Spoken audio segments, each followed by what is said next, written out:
Like anyone who came into the chat didn't want to wait that long until some viewers normal gameplay mode for hardcore fans of the series. I'm gonna do assisted because I've actually played this game a couple of times, so I want to see. I'm gonna do assisted because I've actually. Started coming towards me. She was staggering, you know, so I figured she was drunk. Sheesh.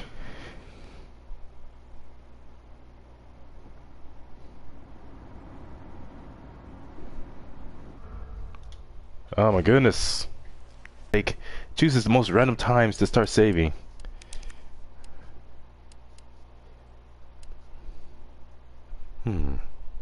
I think I'll keep Leon as a casual outfit for this run.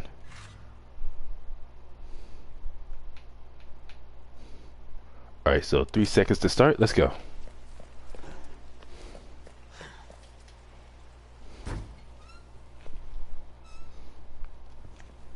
Man, look at that awesome detailed character model. Anybody there?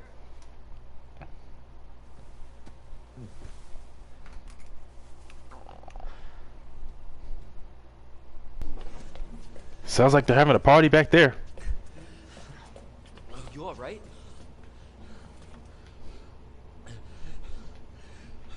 Don't move. I'll be back for you.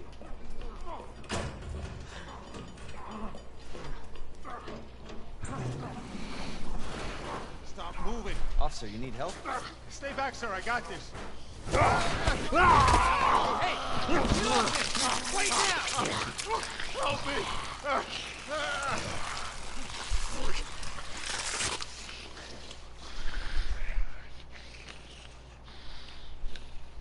Freeze! I'll shoot! Damn it! I don't see why it's not an option just to go back out this way. Hey, what are you doing?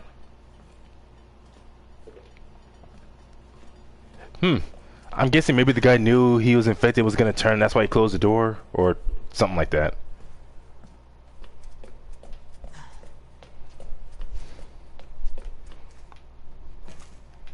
Well, damn, I can only wonder what goes on in this office. I am so getting demonetized for this, aren't I? Dude, nice. Damn right this game is. Then again, when I first created this channel, I couldn't express it enough to my viewers how not safe for children this channel is. I'm like, damn, not everything that goes on in the media has to be something safe for children. Let us adults have something to have fun with. Jesus, no way. This can't be.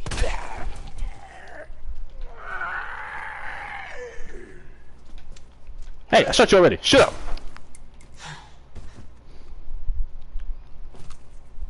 I'm sorry, people, but I had to shoot him. He had a weapon in his hands. You saw that, right? No, this gives me a great idea. I've actually been wanting to do this for a while when I got this game. If I'm gonna go in and save this city, I gotta do it just as Leon Scott Kennedy always would, as the #1 cop in town. And as the #1 cop, time for me to go investigate. Yeah, I already know how this goes.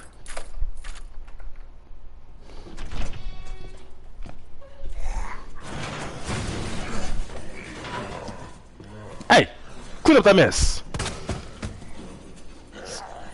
What the?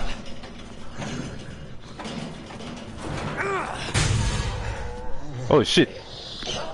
Everyone's drunk in here. Don't shoot! Get down!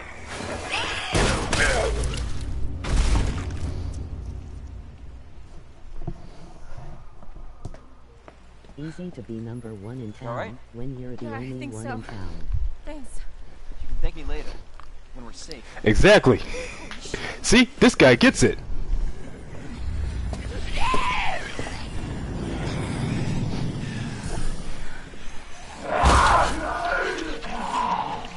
Come on!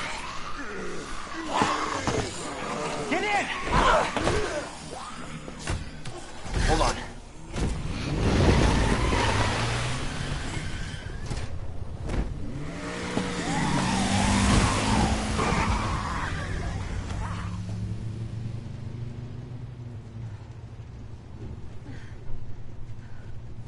is going on? I don't know. Hopefully they'll have some answers at the police station. Wait, you're a cop? Yeah, Leon Kennedy. You are? Claire. Claire Redfield. Live around here? No. I'm looking for my brother. He's a cop too. I was wondering when you were gonna stream this. I was wondering when I was gonna get my hands on this game.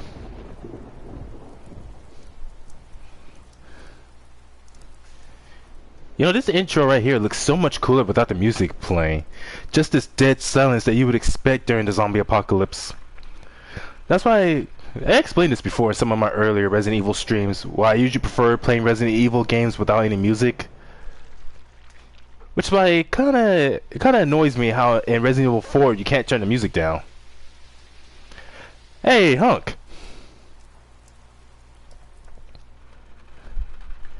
Now I did see that trailer for the Resident Evil 3, and I gotta say, so far the trailer for the RE3 remake looks pretty good.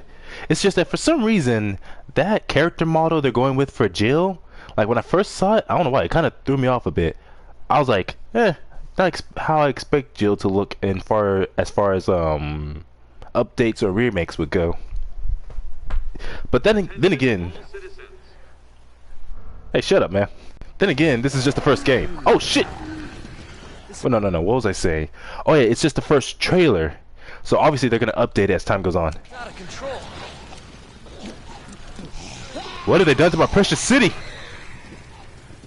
They shall rule the day they decide to destroy Raccoon City. For I am Leon Scott Kennedy, #1 cop. It's everybody.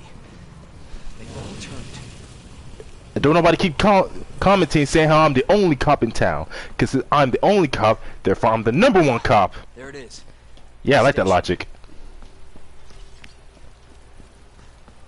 Although it kind of irritates me a little bit how in the original, you kind of take a while before you get to the station, whereas in this one you reach it almost immediately. Not much exploration you get to do.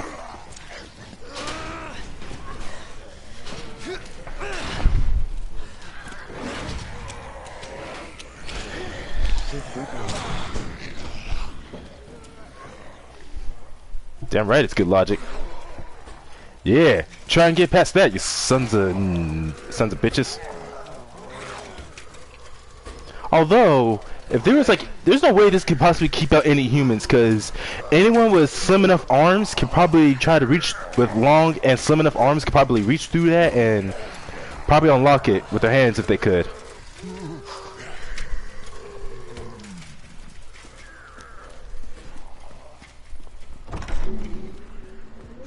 Hello? Is anybody here? Where is everybody? The #1 cop is here. Don't nobody panic. I am here to save the day. Or night, because it's dark out. You know what I mean.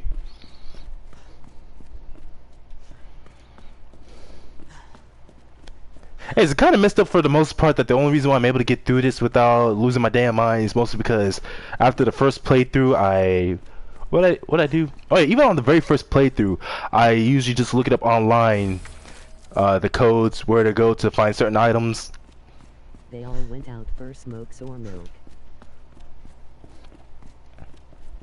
Smokes or milk? Who the hell? Oh man, I can't even imagine what that'd be like trying to drink milk while or after smoking.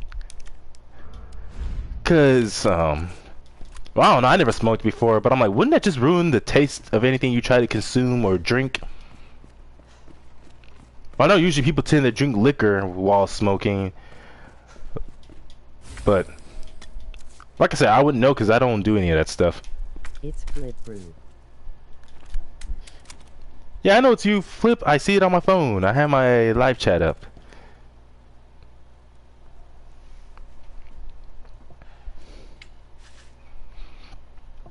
There has to be someone here. Man, I wish Haley was watching this stream. Not good. Oh.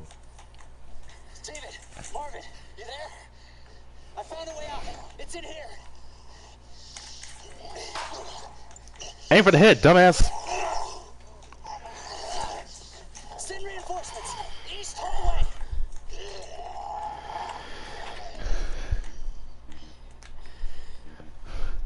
I gotta find that guy. See, this is why that guy is not the #1 cop, because he doesn't know to aim for the damn head. Like any smart person would do after you shoot I don't know how many rounds into someone's arm or chest and it doesn't kill them. Whatever part of the body doesn't work, why not shoot them in the head? That seems like the best place to shoot, if nothing else works. Wait, what item did I miss? I'll come back for it later. Good old Windows 9.8 on the computers. I know, right? 1998 was a totally different time.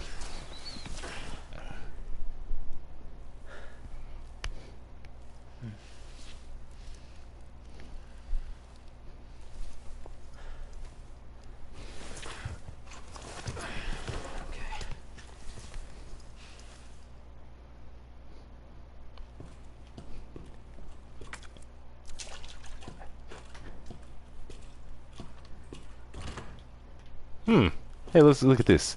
Missing. Let's see if I can read the names on here. Carl Beatley, Chanel Heatherton, Kately Bear, Stephanie. Someone sure spilled a lot of strawberry jelly on the floor. Shut up, Flip. Stephanie Minervine. If you have any information, please contact Raccoon City Police Department XXX XXX XXXX. Yeah, that's a great number to dial. Just nothing but straight up X's. How many X's is that? 3, 6. That's like 10 X's. How the fuck is that supposed to work?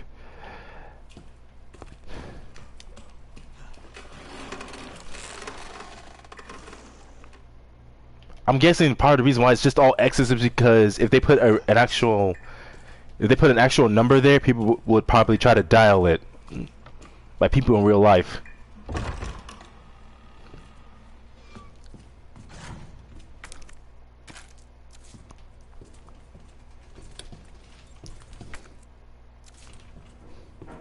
That would technically make the number all 9s. Careful, Flip. Someone could be watching this stream and think, hey, if that's the case, let me try dial all 9s to see where that gets me.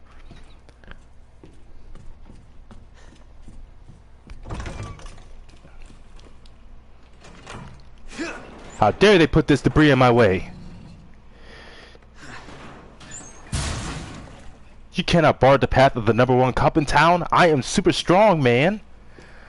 I'm so strong, some people be all like, huh, I wonder if that guy will give Superman a run for his money.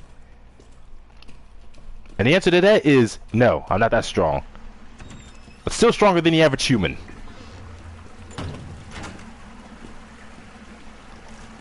Hey, does anyone know the number for the #1 plumber in town as well? It's like a damn indoor swimming pool in here. Wouldn't want to swim in this pool, that's for sure.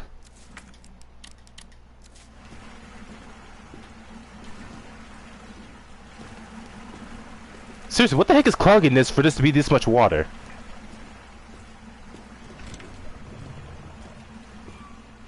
Now, what was I doing? Oh, right, I gotta go save some guy's life. Jesus. Yeah, the plumber's number is all 9s. Dang. No wonder Raccoon City has gone to hell. If everyone's number is just all 9s. Hurry! Open up! Hey, shut up, man. This goddamn door! Hey, you do not yell and rush the #1 cop when he is speaking. Yeah, hold your horses. I'm coming. It's a very confusing system. I got you. Give me your other hand. Crawl, man, crawl. Ooh.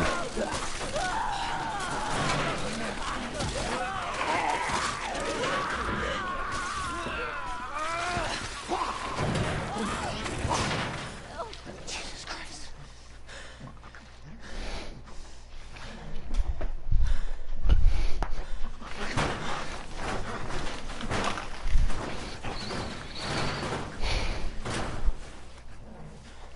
Eh, you know he's dead.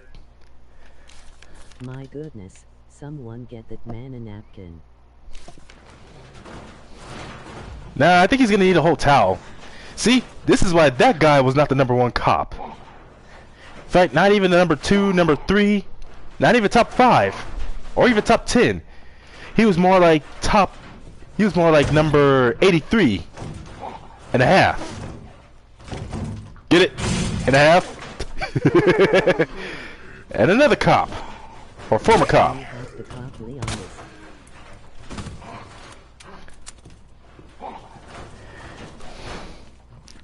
Now, it looks a little less than half. Maybe two... No, not 2/3. I don't know what I was going for. Hey! Sit your ass down. Get down. This is why this guy was not the #1 cop either. But at least he managed to keep his lower half.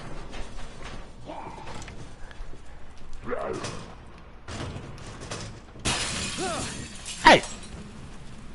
You paying for that window, man. You paying for that window. Oh, snap. He had a weapon in his hands. He swung at me. Y'all saw that. Well, the guy may have died, but he had guts. Shit. It's probably another 70, 80 bucks just to fix that window.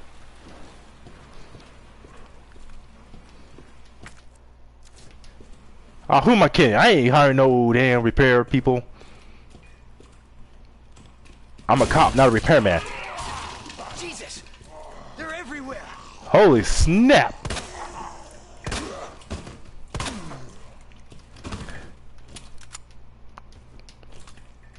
Hey, don't get mad at me. I'm a cop. It's part of my job. We just gotta keep on moving. Just need to keep on moving. What the? Jesus! Hey, how dare you attack a fellow officer? See, if I, the #1 cop, had gotten here sooner, this probably wouldn't happen. No, this definitely wouldn't have happened. Not on my watch. Let's get out of here. Who's there? I'm hearing things, and I don't like it. Damn hooligans. Come on. Use that back strength, Leon. God damn it!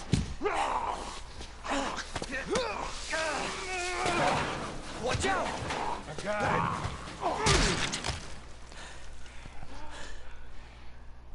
All right, Marvin. Thanks. Marvin Browner.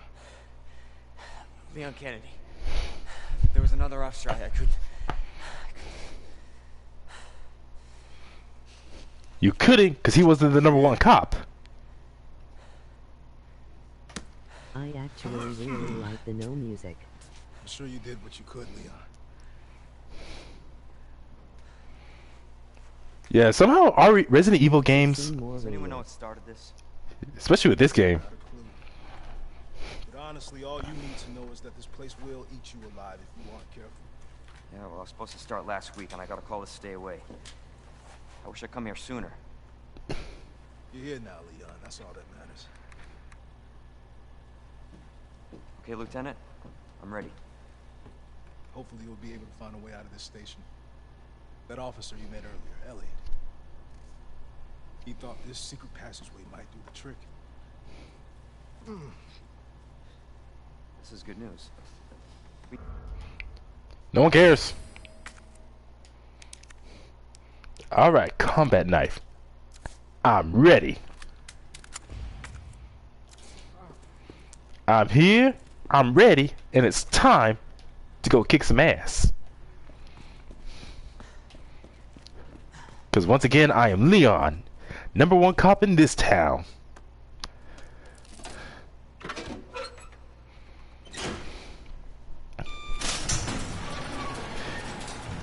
This is not how I imagined my first day. Now let's make something clear. Before I became a cop, originally, this guy right here, this brave man Marvin, he was the original #1 cop in this city. And the only reason why I'm #1 and he's #2 is because before I got here, he was surrounded by a whole bunch of incompetent officers who didn't know how to do their damn job correctly. Who's there? Just like that one stupid cop who, for some reason, did not think to shoot that one zombie in the head. Like he should have. Now, if Marvin had me from the beginning, this wouldn't have happened. He and I alone would have been able to kick some major zombie ass. Marvin for commissioner. Exactly. Also, it's all Chief Brian Iron's fault. Now, if you excuse me, I gotta look up the dang cheat codes. Or, I don't know why I keep calling it cheat codes. It's not exactly cheat codes if, well, they're just not cheat codes. It's literally just looking up the codes for how the hell to get some of this stuff. The sooner I can find out where everything is and get all the sweet weapons, the better. 211.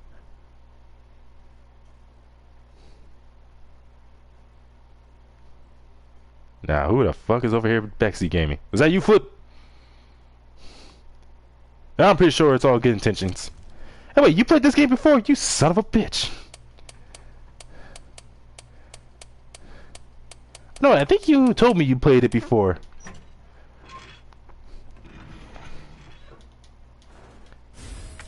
But thanks.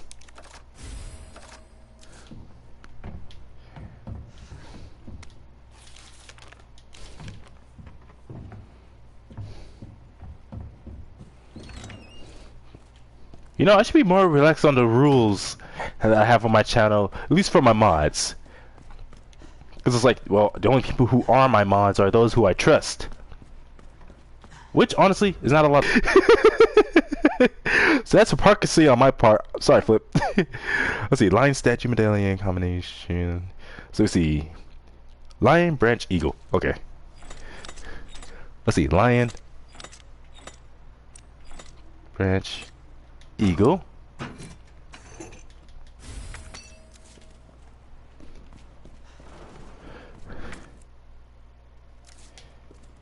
Wait, am I missing something up here? Nope.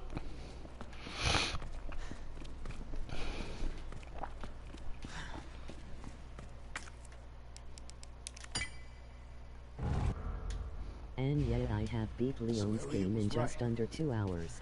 You mother frick. Message isn't open yet. Leon's. Yes, because everyone knows that out of all the main characters in the entire Resident Evil franchise, Leon is one of the best. The only other best being, well, Chris.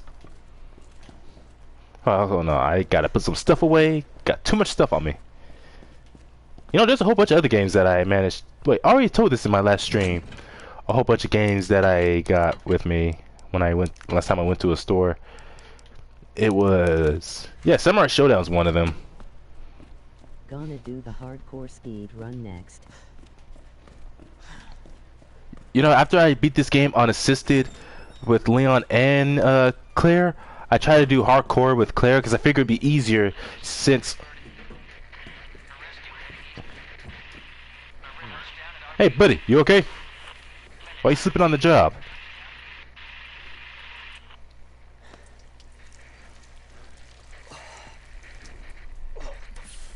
Hot damn!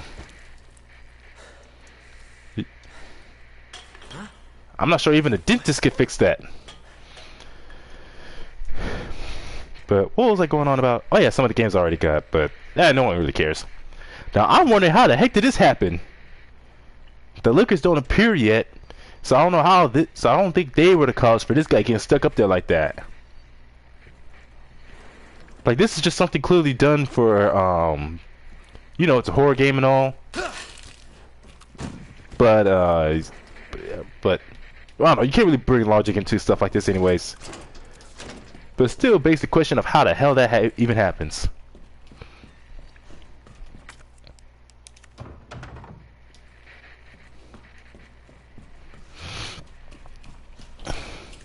But there's some claw marks right here that would indicate the lickers have already been through here. Maybe he climbed up there himself.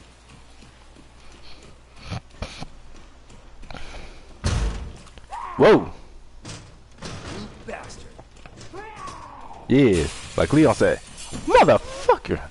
You have any idea how much that window costs? Hey, you're under arrest for breaking that window. Hands up, Rocket Seal. Man! You see, as the #1 cop in town, I do not like to repeat myself. I told her... Okay, see when you get back, Flip, or hear you. You know what I mean.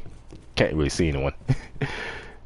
I ought to get a camera, but I don't think, since I'm on CCC grounds, I don't think they will allow that. Since technically that would be me recording footage at a training facility or something like that. I don't know how it works, but I don't know. Eventually when I leave this place and get my own place, probably I'll get a camera. But like I said, as the #1 cop, I do not like repeating myself. Hey buddy, got anything on you for me? Hey, thanks.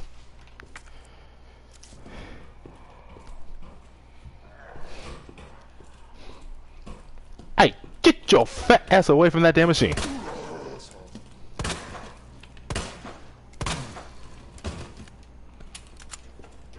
Trying to consume all the dang food. You see, if he had focused more on running and less on trying to get all that food out of that snack machine, he probably would have survived too. You son of a bitch. Now let's see, what room am I in? West office. Let's see. West office, West office. Let's see. Sewers. Nah, I went way past that. Let's see.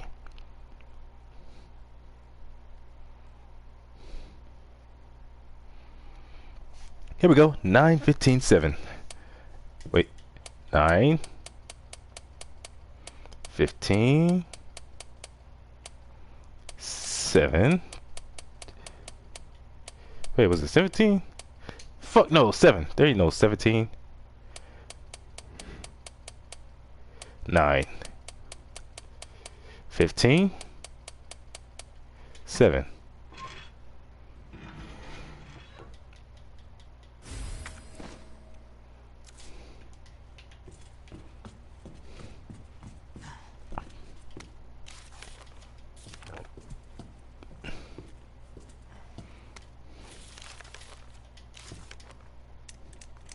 Let's see if I remember. It's N-E-D Ned and M-R-G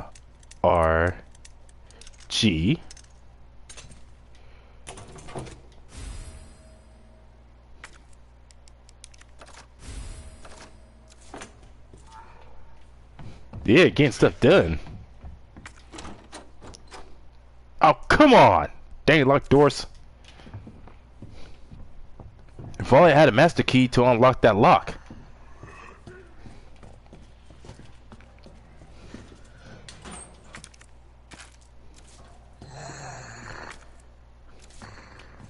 Got everything? See you. Holy! He is back with a vengeance. Oh, not anymore. Just great.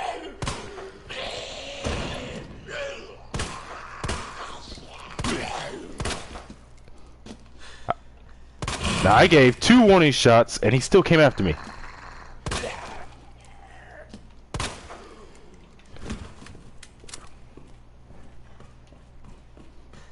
Man, I wish Haley was watching this. She'd be laughing her ass off right now.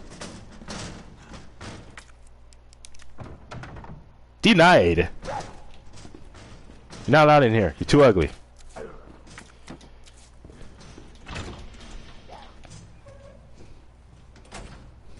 Oh, it is dark in here. Let there be light.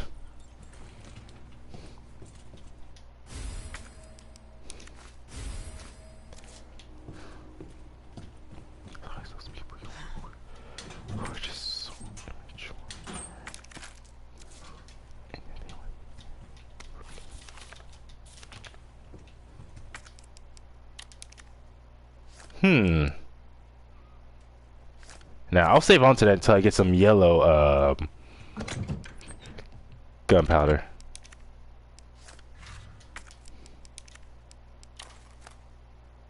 Standard grade gunpowder combined 2 of these to create handgun ammo. Wait, was the gunpowder gimmick a thing in the original Resident Evil 2? Because I know in Resident Evil 3, definitely you have to mix gunpowder to create more ammo, or at least it's an option. Now let's see, I'm about to head upstairs, so I won't be needing that for a while. Let's see, 21 minutes.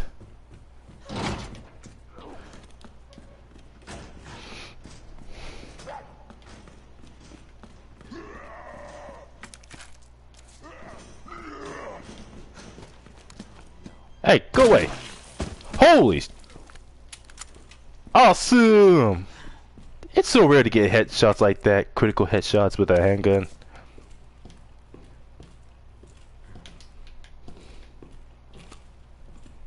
Oh well, that guy won't be coming to bug me anymore, that's for sure.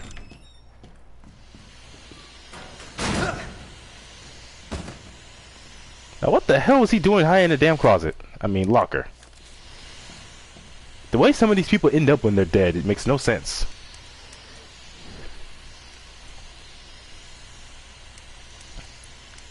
Now if I remember, this one is CAP. Yep. Oof. On my back. Oh, there we go. Alright, shotgun shells.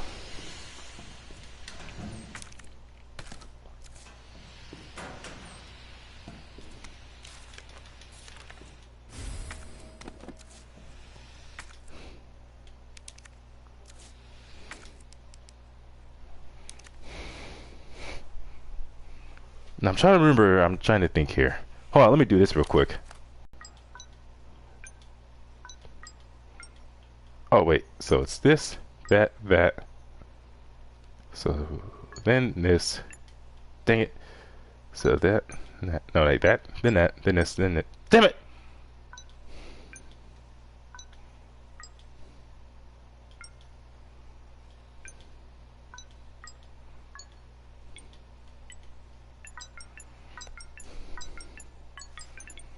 Ah, sweet! How you like me now, mother suckers?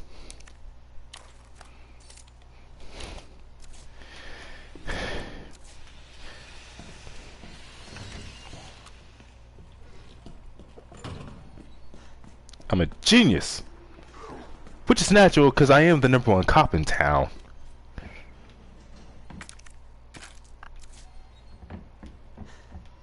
Who's there? People out here testing my reflexes. No, this is DCM. Alright, Magnum ammo. Sweet.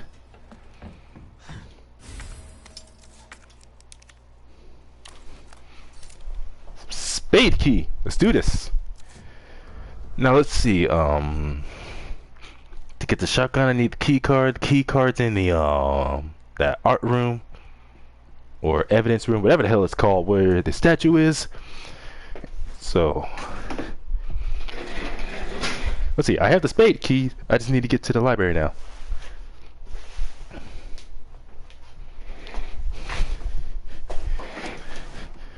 Now if I remember, going past here down the hallway triggers that animation with the liquor, so I'm gonna try to delay that for a while. The hell do I have all this stuff on my chair for? Here we go. So glad my last roommate who was here left his chair. Sweet.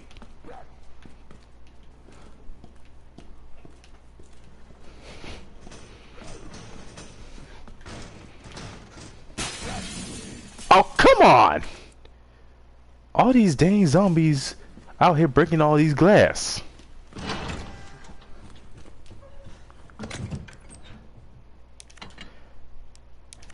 You know, I'm so used to not be getting loud, because I still remember when I was living at my grandparents' house, and when I was live streaming, I couldn't be loud because I didn't want to wake anyone up or cause a disturbance. course, a lot of guys around here tend to be a bit loud. Whether they're in or out of their dorm. Sometimes even at night. For whatever reason. Hey man, where'd your arm go? Awesome! Only the #1 cop can get a headshot like that. Oh, let's see.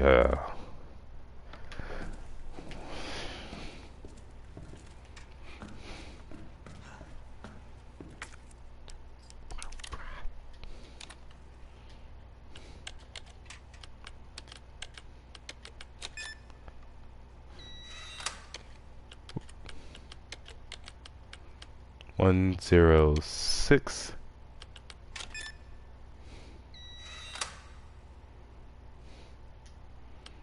One zero nine.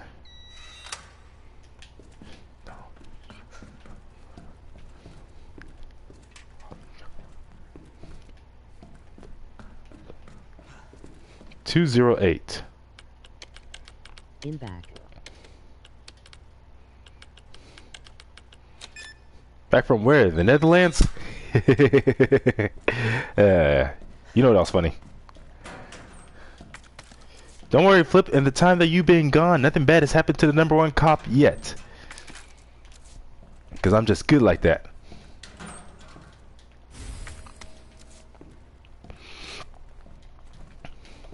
Let's see, that's just an extra knife. Alright, got that. Some more gunpowder.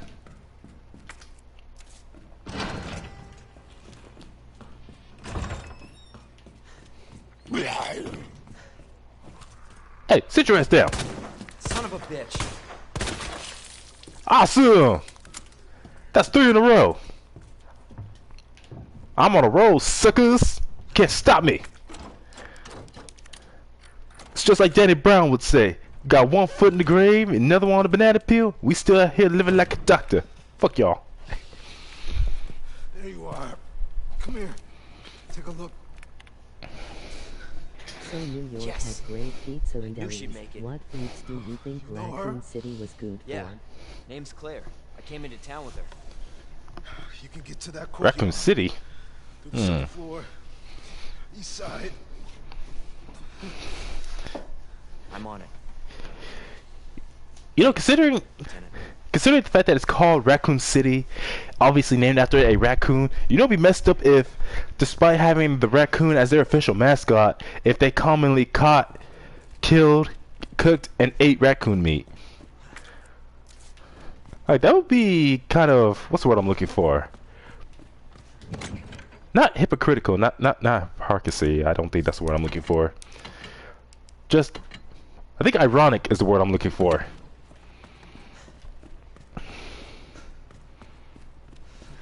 Now first, I need to head over to the library to get some stuff. Excuse me.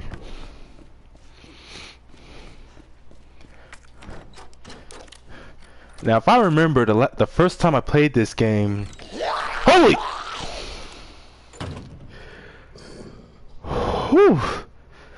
The last time I played this game, I triggered that. It's called Raccoon City. It's probably cause there were many raccoons, so eating them ain't a stretch. Now, what was I about to say? Oh shit, I hate when that happens. I think, yeah, the last time I played this game, I think I triggered the entrance for Mr. X. Might as well just call him Mr. T. Yeah, that'd be a cool name if he was just called Mr. T instead. But anyways, Mr. T, as I'm gonna call him from now on, he ended up. I think he was attacking me and stalking me before my first fight against G.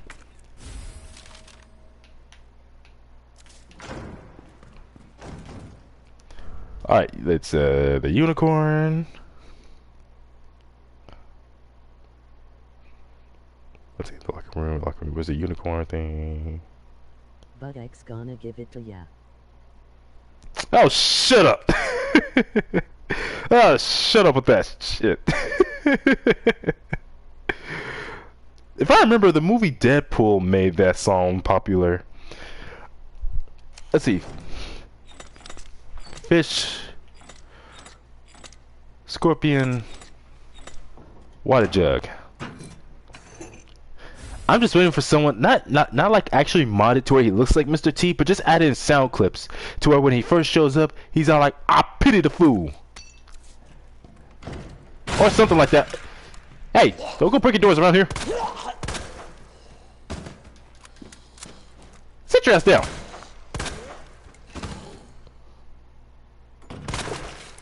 Awesome. That's got to be like 4 or 5 in a row. I'm pretty sure that mod exists. It's like, at this point, the only kind of mods for Resident Evil games, starting from, I think, Resident Evil 4 onwards. Yeah, from Resident Evil 4 onwards, I think like the main mods you could always expect from fans are nude mods. Like, those are just guaranteed. So you already know when Resident Evil 3, the remake, once that releases, that's gonna be that people are gonna be all over that. Shit! Best mod I saw though replaces MRX with Thomas the Tank Engine. That one was just weird. Oh man, I am just on a roll with these headshots or these head bursts.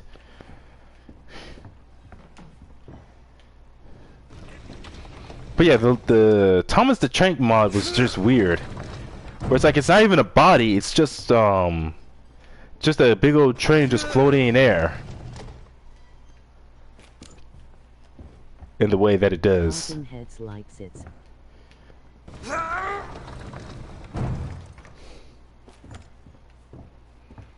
See, that's exactly what it is. They're the infection, I'm the cure. Like I said, we still be out here living like a doctor. Hey, who said you can get up? What the?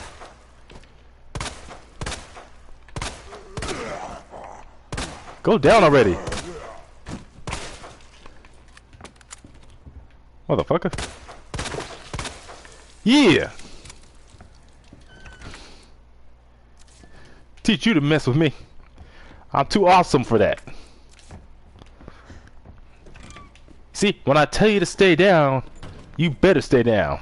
Leon better get a promotion for this. You damn right. He's like, what, in his 20s, early or mid-20s? He better be going from rookie officer to chief of the damn town by the time he's done here.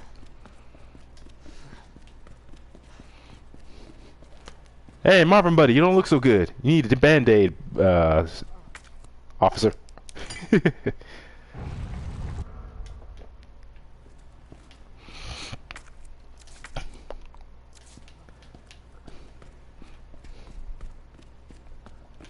No, let me put some stuff away. Let's see, somehow one time, or actually just before I started this stream, I was able to get to the Birkin fight without triggering the Mr. X encounter. No, I mean Mr. T, sorry. Which I can't remember how exactly that happened.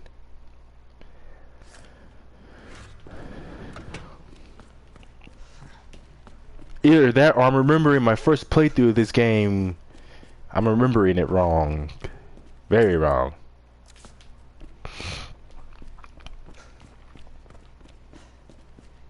Not to mention also the first encounter with the liquor, because I remember usually you first see it running by a window, but because I ran back all the way here instead, you don't see that part. Open sesame. Yeah, I know how to discard a damn key.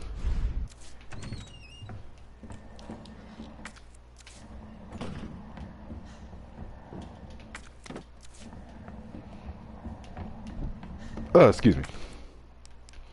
Let's see. Excuse me 1 second. Need to see if. Oh, come on! Fucking DCUO is taking way too long than it needs to download. Let's see. I'm at 32 gigabytes, but I need about. Let's see. 32 gigabytes, so I need about 6 more.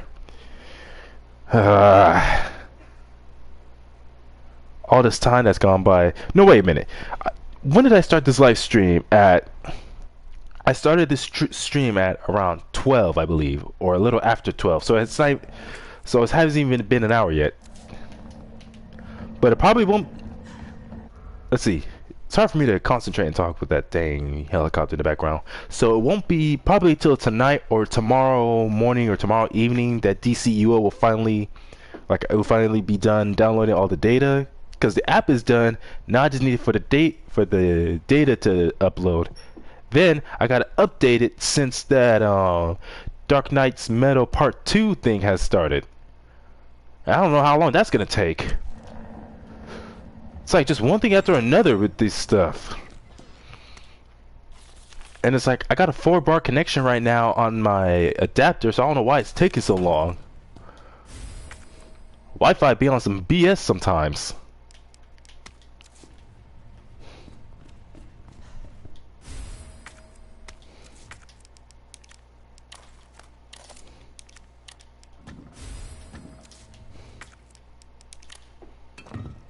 Yeah, I wonder if one of my friends will let me borrow Spider-Man again, because I remember playing that game, and I haven't played the DLC yet, but the main game is just way too damn fun.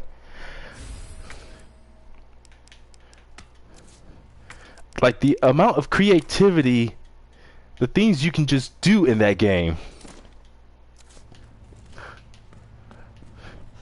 To me, it just kind of sucks how there's no black suit you get to wear. Like, you don't get to have the symbiote suit as an extra costume. But I'm wondering if that game does get a sequel, if Venom is going to be a character in that game. But if it is, then to me, that's just another thing I'm kind of concerned. Because of the way they teased the ending of Spider-Man on the PS4, or Marvel's Spider-Man. Which, it makes me wonder, if Harry is the one who's going to get the Venom suit, then I'm like, well, what about Eddie Brock? Because I feel like you just can't have Venom without Eddie Brock. It's just not the same. That's why when Eddie Brock originally lost the symbiote suit, or when he didn't lose it, but he gave it up, and then all these other people started wearing the suit after him. To me, it was like, it wasn't until Venom just was not Venom until Eddie Brock started wearing the suit again. So I'm hoping somehow that even if somehow the symbiote suit ends up, like, if looks like the way they're gonna do it is how Norman Osborn is gonna be the one who creates it, like it's some human-made science experiment gone wrong, and Harry Osborn is the one who gets it first. It's like, I just like its origins from the comics better, where it comes from an alien world. Eddie is Venom. Everybody else is just wearing a knockoff. Holy snap! Hey, don't worry, man. I'm coming to save you.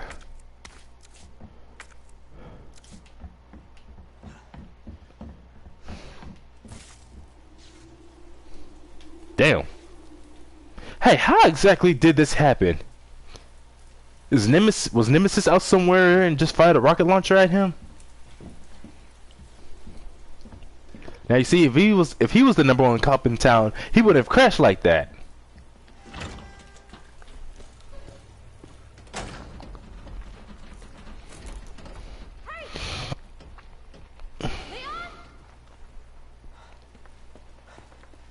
Claire! Hold on! I'll be right there!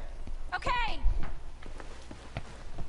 Now you see, I may be the #1 cop in town, but she's the #1 civilian in town.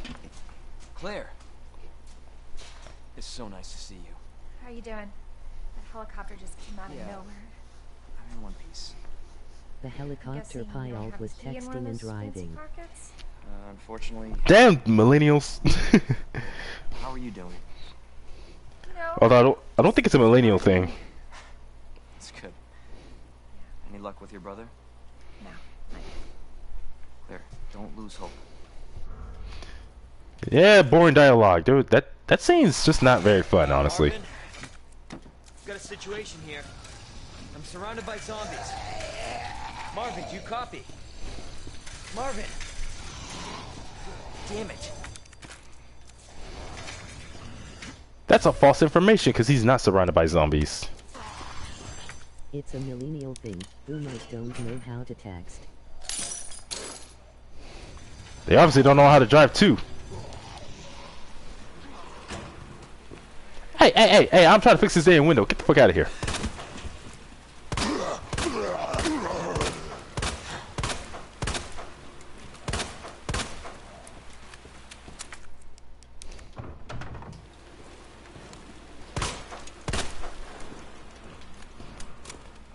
Yeah, I think he's dead now.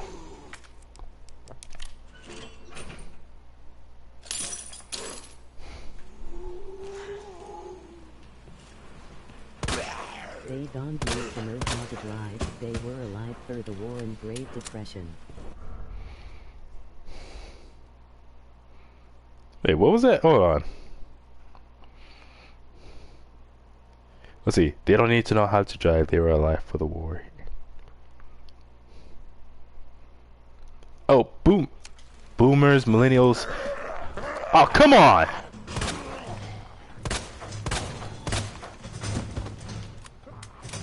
Is there any other cops who are still alive by this point?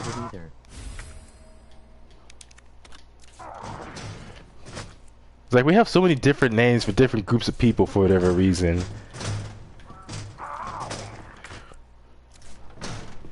Oh well, that's society for you.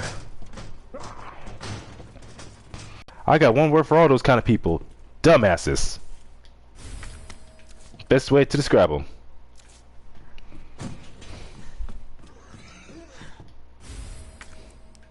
Alright, some gunpowder.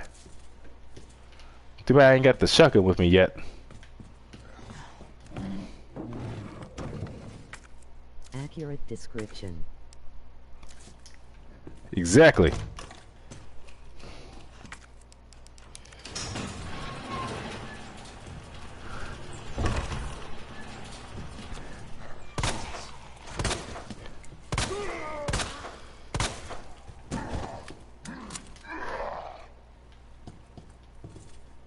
Damn, zombies everywhere. Poor people. See, they wish they had the #1 cop around here. They would have had a better chance of surviving.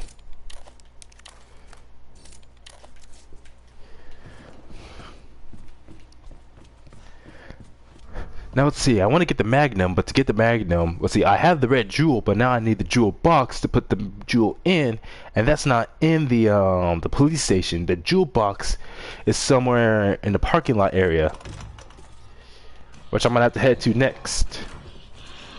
Who's making that noise?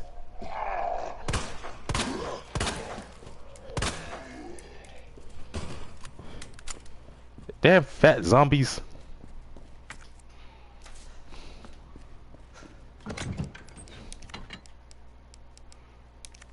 Jewel box is in interrogation room.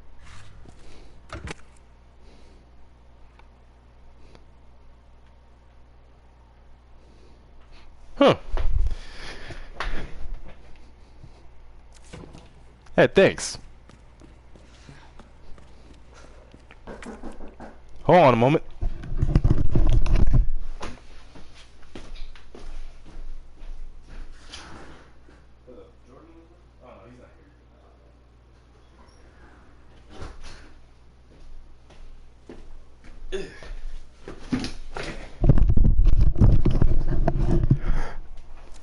Nothing to worry about, just someone looking for someone.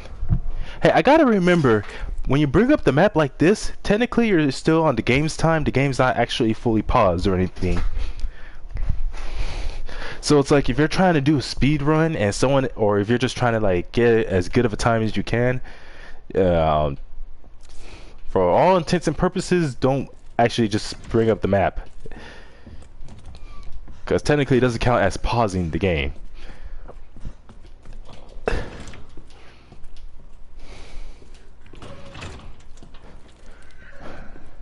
Oh man, Flip. Funny story. When I was let's see, I was playing not Resident Evil, Injustice 2. What was it? Sometime I think last week on Sunday.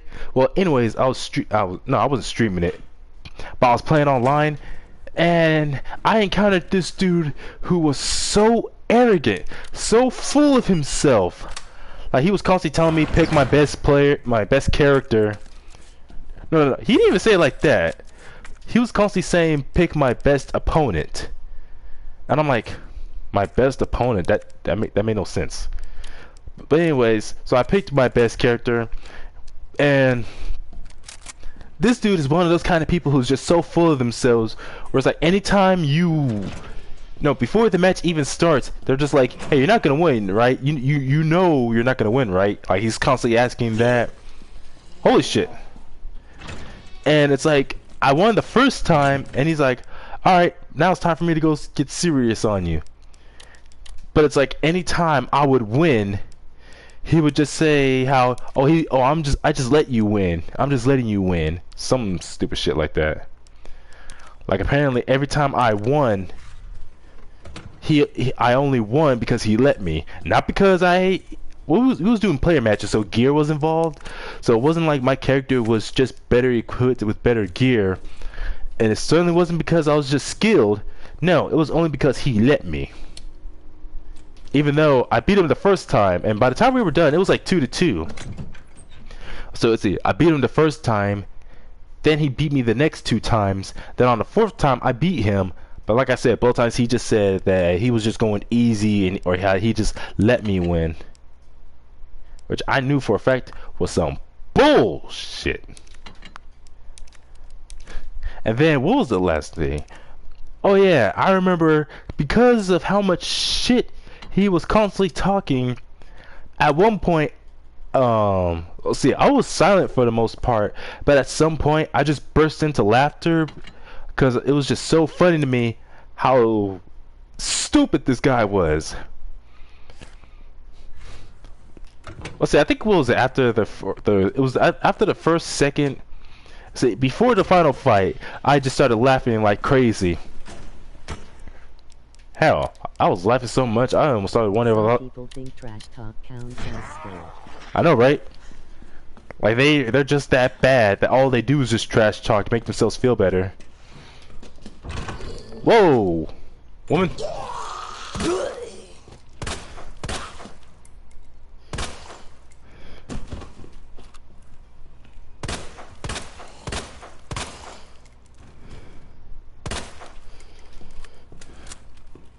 But anyways, so I was just in there just laughing like a dang maniac. But then for some reason, I guess, I don't know, he must have went somewhere or was doing something. But then he started laughing too. Of course, with him, it was a fake laugh. But the way he was doing it was just creepy. Like, I just knew he was obviously just trying to mock me. Like, I don't know, I guess maybe I somehow managed to hurt his feelings by just laughing. Like, maybe he thought I was laughing at him or something. Which, honestly, I was. But like I said, that whole time he constantly was doing all that fake laughing. It was just creepy. Hey, a liquor! What in God's name?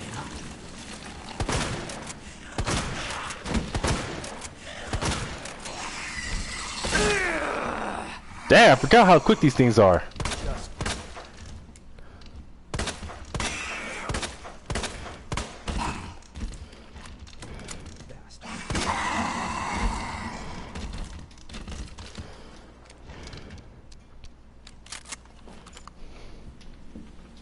So yeah, by the time let's see, that one match we did where he was doing all that creepy fake laughing, then there was the final match. Let's see, I was playing as Cheetah, she was playing as Wonder Woman, and so how did that match end?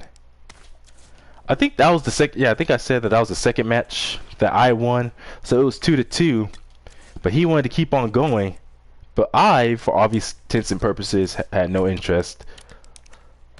So I decided, I was like, hey, I'm just gonna troll this guy by just simply leaving and not bothering giving him like a tiebreaker. And then the weird part after that was, instead of just leaving it at that, he actually sent me a friend request. Like, for some weird reason, he just sent me a friend request. And I was all like, okay, talking all that shit, sounding and acting so full of yourself, and you want to have the nerve to send a friend request. I was like, man, fuck this guy. So it's like, I just blocked him and deleted his friend request. I was all like, fuck out of here.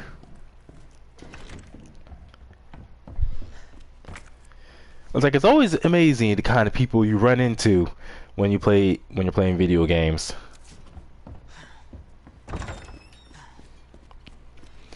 Like the number of times I've ran into people who would complain, call me a cheater or call me a spammer just for being better than them, and others who would just act so arrogant like they're the king of the world or queen. Still alive. But I mostly say king because I don't know, most people who I've played online with and were able to talk to, I have yet to run into who were women. Cause like it's majority of it is guys.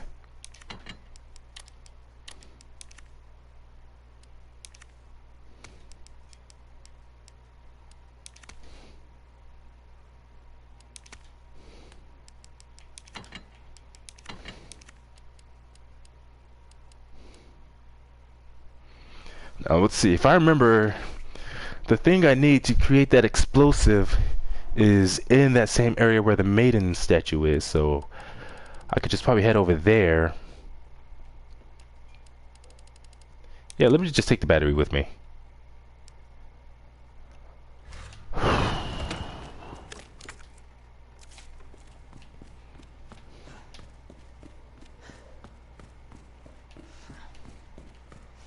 And boom shakalaka. Now, one of the weird things is that one YouTuber who I usually watch, I still don't know how to pronounce it. Ronak Gaming. Basically, the one who. Oh, come on now. Son of a...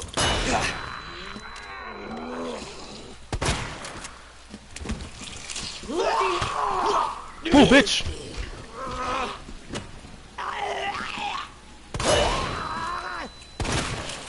Yeah.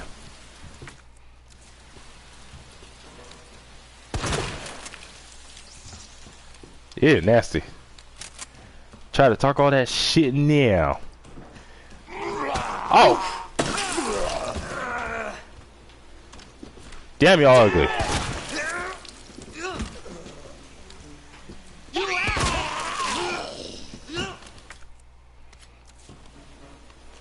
See? That's why you don't be starting stuff with me.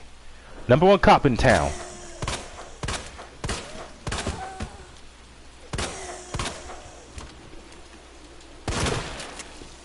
Okay, she's definitely dead now.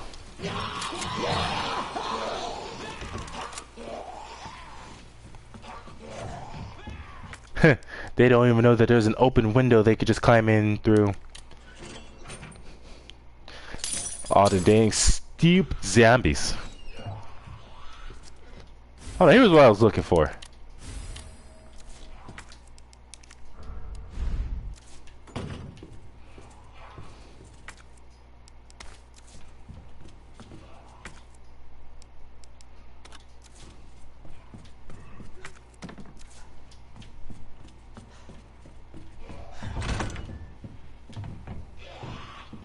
Now let me quickly just close up one of those windows.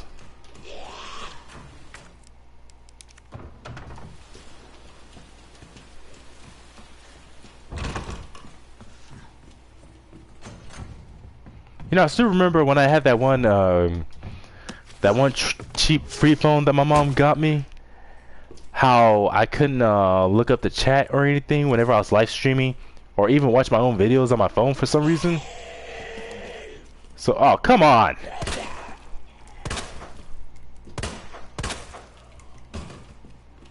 Better be dead this time. Now, what was I saying? Oh yeah, how I couldn't even look up the chat or anything with the phone I previously had before I came up here to Ikea and started working. And man, was that annoying.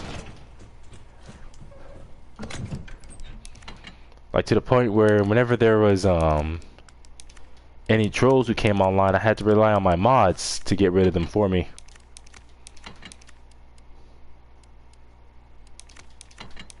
I'm just glad I don't have really that issue anymore.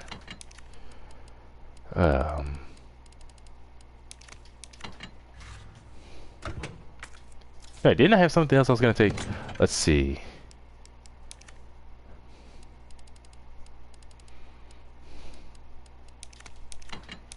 How many first aid sprays do I have? Finding more first aid sprays within the first hour or two this game than I do in other Resident Evil games. Oh wow, 53 minutes, not even an hour yet. Let's see what time I got on my phone. Oh, it's 1:15. Don't think that counts as a full hour yet.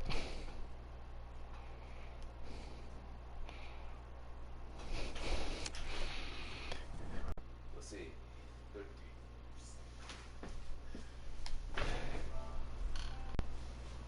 35 hours? What the hell? For some reason, whenever I look up how long it'll take before something finishes downloading, it keeps jumping. Like earlier, let's see, just last night when I was downloading DC Universe, well, I'm still downloading it, at least the data, it was at like 29, a little less than 24 hours. Now it's jumped from 24 to 30. It's like my system itself, for some reason, is having so much trouble calculating how many hours it will take for it to fully finish downloading. Oh well, if it's at like at the 30 point, it should be like I said, it should be by hopefully the end of tonight, if not tomorrow morning, tomorrow evening. Then I can focus on downloading the update file. Which once I have all the data and everything downloaded, it shouldn't take that long, hopefully. But man, it's just ridiculous.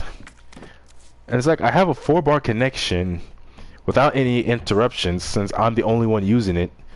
So there's nothing like data trafficking is really an issue. So I don't know why it's taking so long.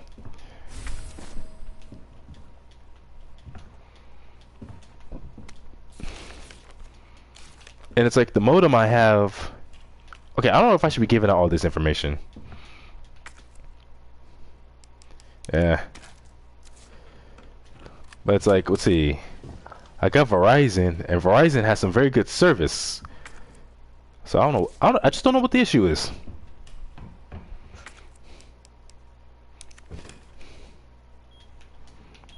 Run for your life. Probably the connection itself, not your Wi-Fi signal.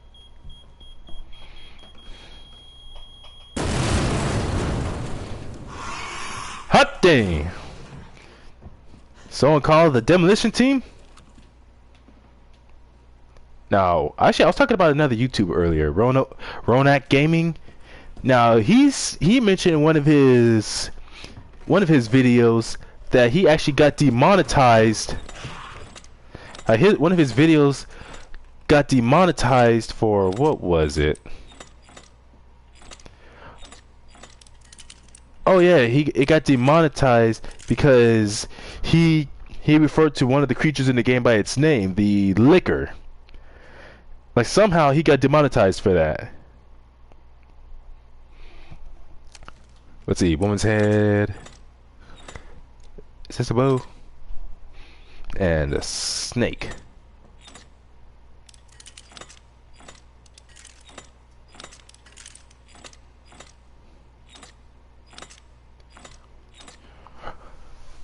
Let's see, I think that one's the snake.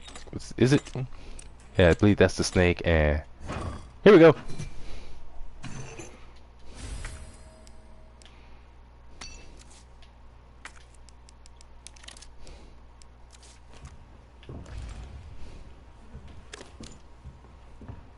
But yeah, somehow one of his videos got demonetized for saying liquor.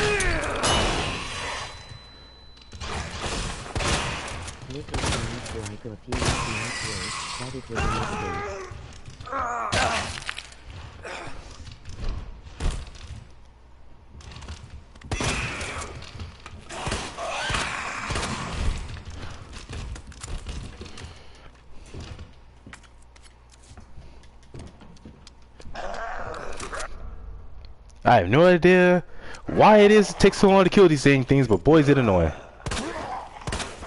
Oh, what the hell? Or it thought he meant liquor.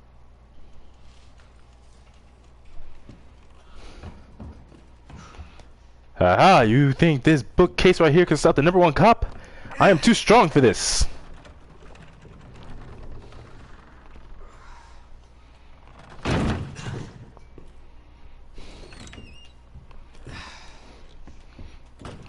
You know, instead of automatically referring to myself as the number one cop, I should have titled this "The Beginning of the Number One Cop in Town."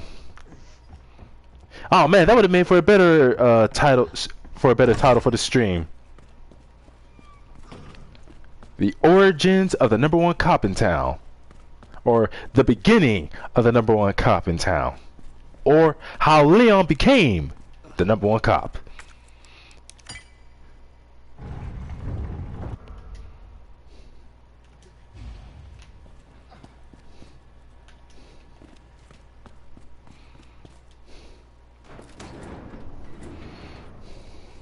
Number one begins. Number one begins. Hey, I would have. Underground. That's a good one. Very good one. That's it. That's our way out. Lieutenant Branna! Marvin! It's time to go. Hey, Marvin. I need to get you to a hospital right now. No, save yourself. Come on, I've got you. Go! Look, we can still make it out of here together. Just give me... It's too late. I tried, Leon. But I couldn't stop it. We can't let this thing spread. It's on you now. Just go.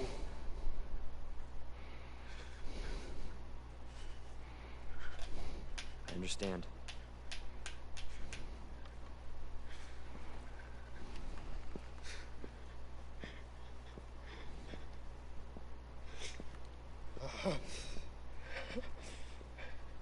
Marvin should have got his own minigame, like how.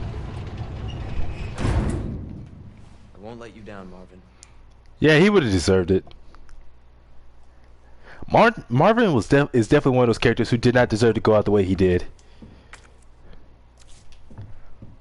Like, he was just a badass in his own right. Like, he doesn't really do as much besides giving me information, but hey, it's information that really helps.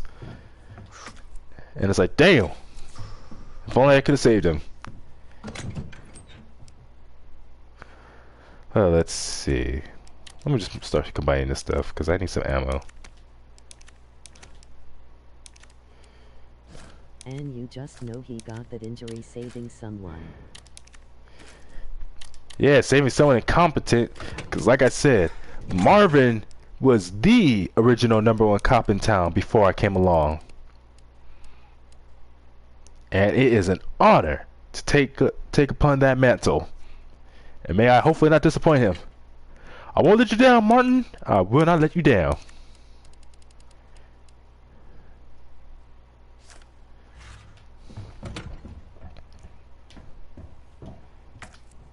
Oh shit, I better heal myself. I may be the number one cop, but I'm not exactly invincible.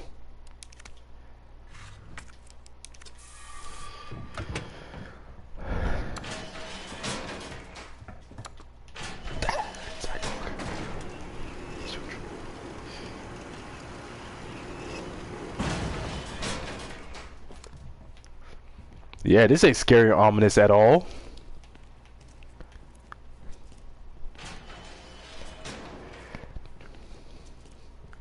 Now remember, part of being the number one cop is to investigate an area as silently as you can. Hey, is there anyone alive down here? Where is everybody? Where are all the people? Why am I all alone? I'm all alone in this damn police station. So alone. So scared. Where are all the hot girls at? Why must every zombie apocalypse kill off all... Such a good cop that Umbrella actually set this all up just to kill him. I know, right? That's some bullshit. Why is every zombie apocalypse happens, all the beautiful women get killed off? And not just zombie apocalypses, but any apocalypse that happens involving monsters or of any kind. Hey, who goes there?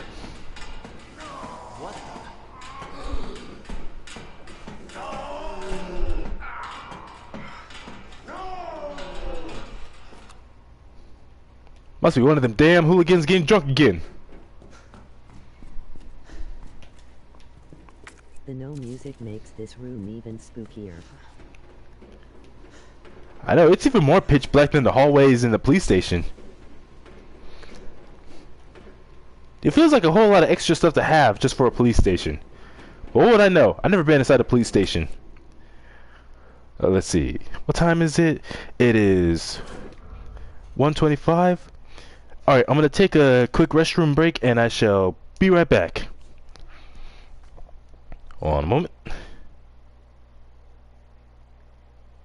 It's the sound of silence.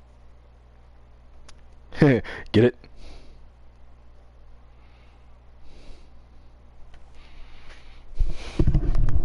Bathroom break.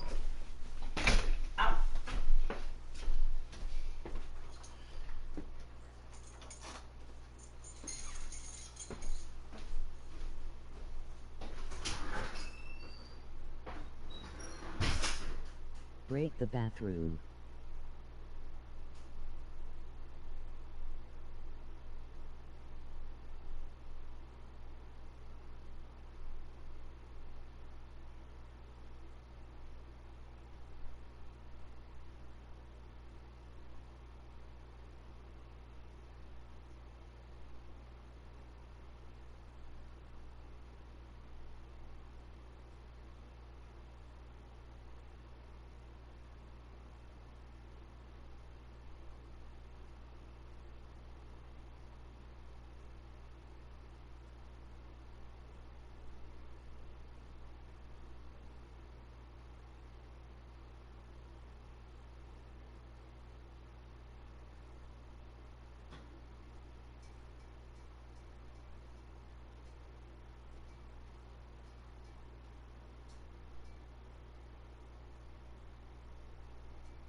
Cold out there. Ah, fuck.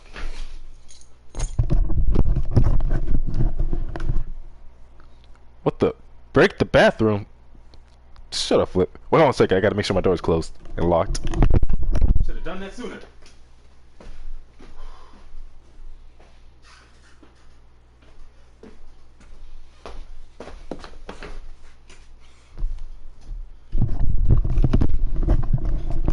Hey, one thing I'm tempted to do is just take my phone and like just do a live stream where it's literally just me out walking around the town.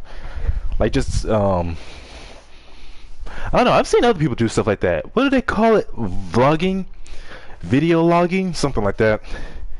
But yeah, I'm tempted to try something like that. Alright, let's do this. A vlog. That's what I just said. Is you trying to mock me?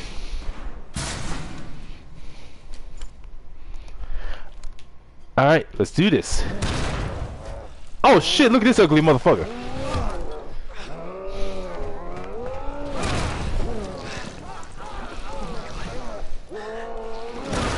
Ouch!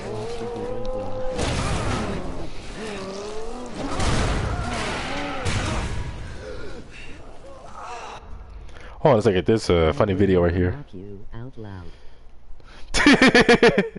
Shut up, Flip. I want to say this. So there's this YouTube video right here. What's it? It's titled r/entitled parents, and let's see.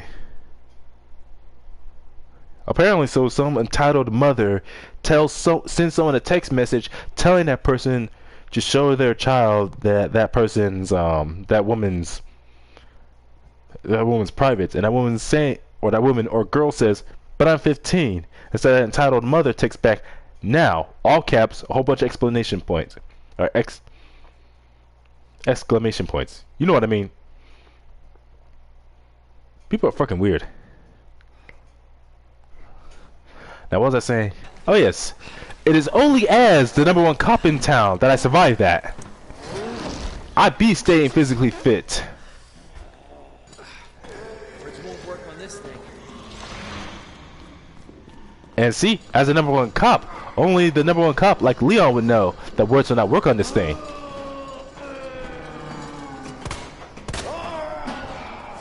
Oh, did you see that dodge? They should have had me in the Matrix.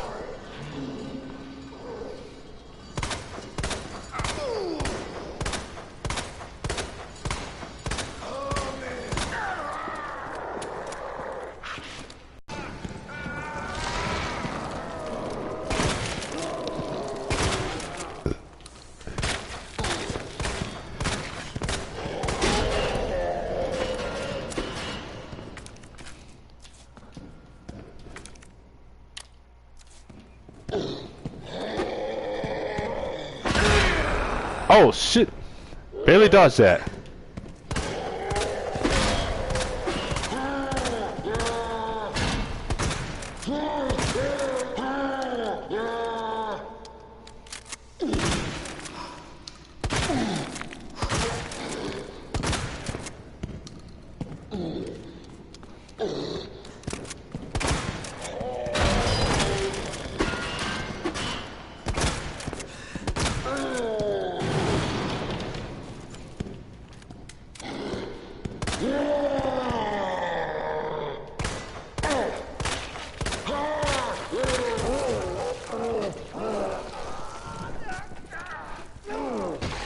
Yeah, take that, you son of a bitch. Slick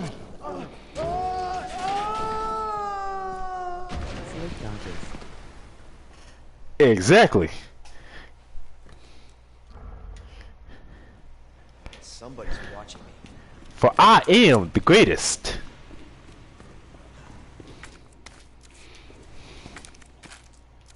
See, Chris and Jill wish they were the #1 cops when they joined Stars. I may not have had the chance to join Stars, but if I was with part of Stars, they'd have been like, "Oh, hey, he's an awesome member of the Stars team. I wonder why he's not commander of the team instead of Wesker."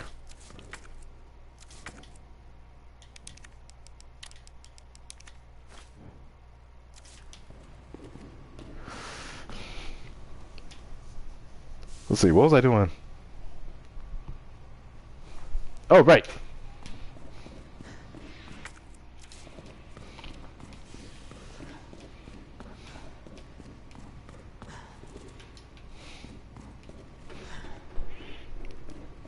So yeah, I was gonna say before I don't know, before my mind went blank for a moment, that due to my work schedule, my the days that I stream are definitely gonna have to start being specifically between Thursday through Saturday. Just in case anyone gets curious about when I start streaming again.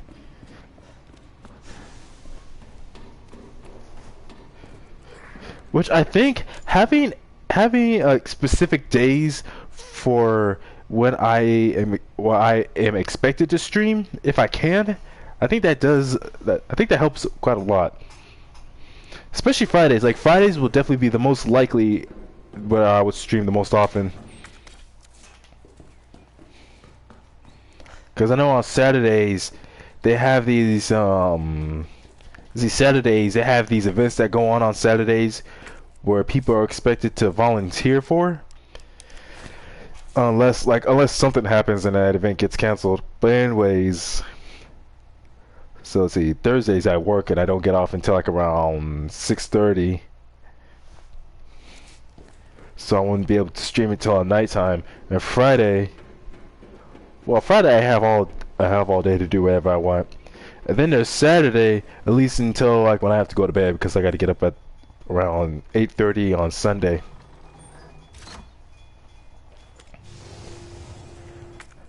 And on those rare occasions, I might be able to stream on Sundays.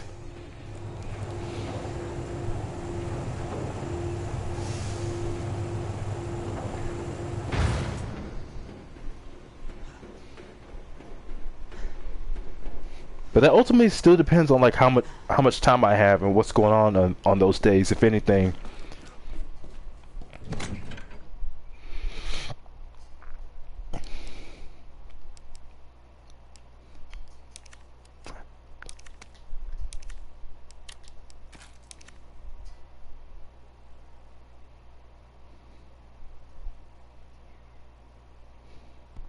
Let's see, I only need 7, so 1, 2, 3, 4, 5.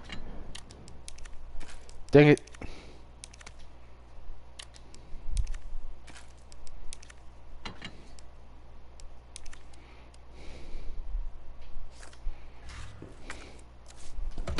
I need some shotgun shells. Wow, only an hour and 6 minutes. I remember it took me longer than the last time to get this far. I think about like an hour and 9 minutes.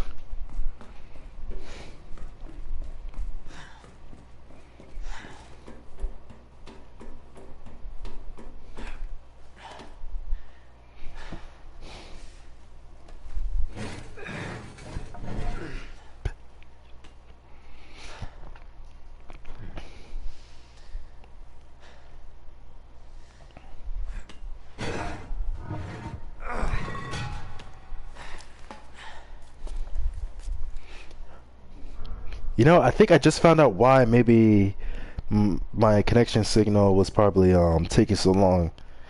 I just remember my phone was also connected to the Wi-Fi that I have. Maybe that's why it was taking it a little longer than usual. Because my phone was also connected, which for me it's like, hey, I don't really need my phone to be connected because, like I said, I have Verizon. It's got good connection regardless.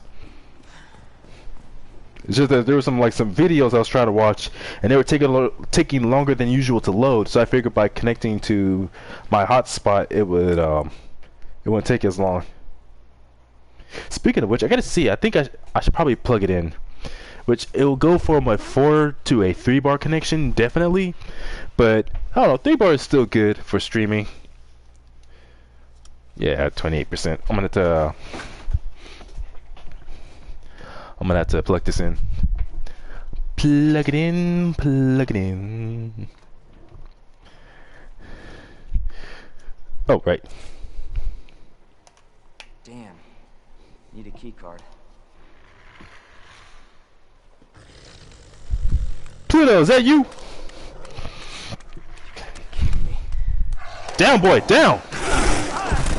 Down, I say! Down, boy, down! Down! Get off me, boy, down! I know you have to see me, but down, boy! Get down, I say!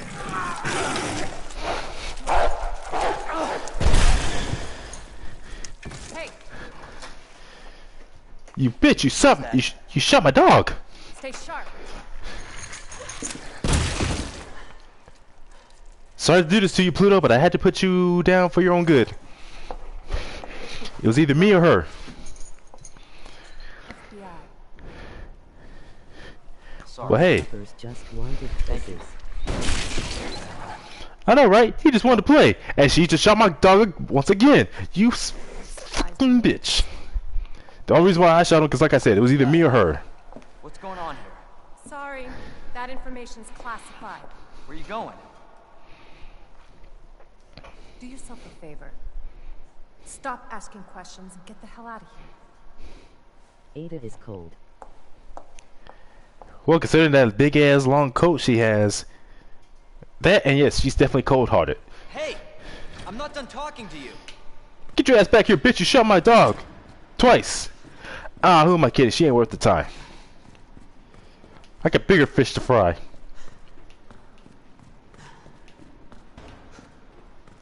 Oh, Pluto! double meaning. Pluto, what has she done to you? I was only trying to put you down that first time I shot you because, well, like I said, it was either going to be me or her. And I was like, ain't nobody going to put my dog down except for me. And she did it before I could. I don't know why she shot you in the neck the first time. She wanted to make you suffer. She wanted to make me suffer. She's evil! I'll never forget you, Pluto. You was the #1 dog in town. It's okay, dude. The dog is just sleeping. She shot and killed my dog. I shall have my revenge. In a puddle of ketchup. Oh, stop it, Flip. You're just making it worse. It's just too sad. I shall have my revenge. I shall avenge the #1 dog in town. He was truly the #1 man's best friend. Hey, Key.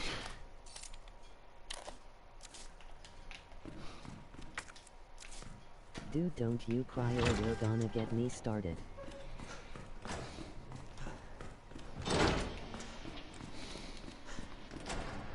But like I said, he shall be remembered. He was the greatest dog anyone could have. And I will see to it that Ada goes down for this. Hey, what's in here? Ah, sweet!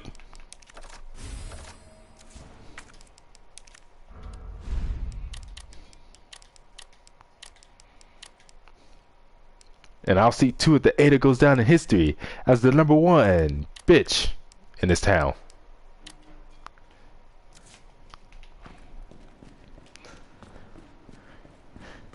Of course, in Resident Evil 6, I remember saying... Pimp my gun. Oh man, that would be such a weird spin-off of Pimp My Ride. Wait, would that even be allowed? It was like someone just brings in a gun to a station somewhere, and they're like, "Alright, so I got this type of gun, and I want you to pimp it out." Like, would they even be allowed to make a show like that? I don't think so. All these fellow officers. You know, if they just had the smarts, the skills, and intelligence of me, they too could have been the #1. Actually is a show about pimping out guns. Oh my goodness, why am I not surprised?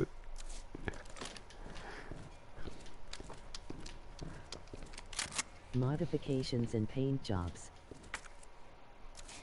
Man, they'll make a show about anything these days, won't they? I remember when what was the name of that show? Honey Boo Boo? And what the hell is even the point of that show?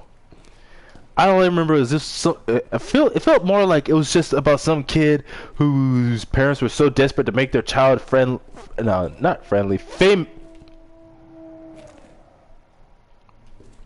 Oh shit, someone sent in the hounds. Or sent in the hounds, you know what I mean. Where it's like, if I remember, Honey Boo Boo was just about some girl who became famous for a short while, and her parents were just trying to exploit that. So, technically, Honey Boo Boo was just about a child being exploited by her own parents for her fame. Which I'm like, is she even famous for anything good or worthwhile? I don't think so. It's like PewDiePie has always been telling us, we live in a society. The only thing I know about Honey Boo Boo are the jokes South Park made. Yeah, Honey Boo Boo was not exactly the greatest. More of Pluto's friends. I had to put them out of their misery. Forgive me, Phyllis.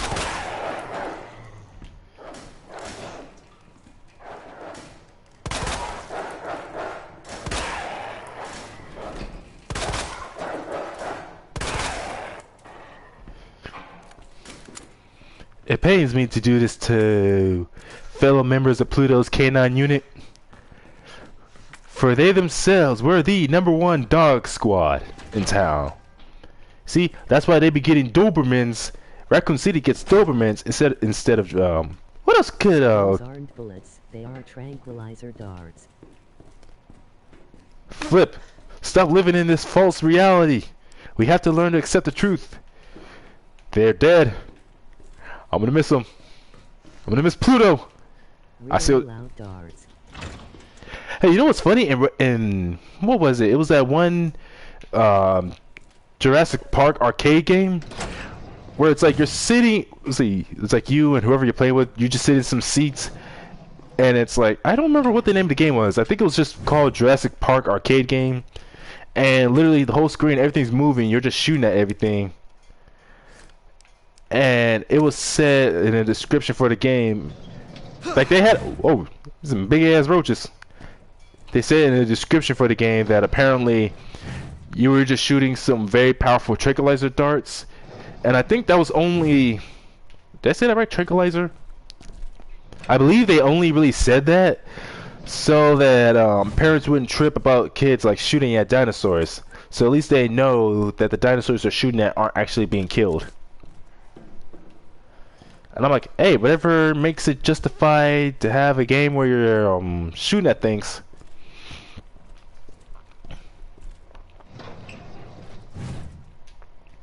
I remember some years ago, it had to be either middle or high school, where I remember some guys I was talking with, one of them mentioned that they actually had oh sweet, that they had Mortal Kombat at a Chuck E. Cheese once. Like one of them, when they were a kid, they had an arcade port of Mortal Kombat. I remember the thing. You first blow some of the targets apart. Spicy darts. How are you still alive?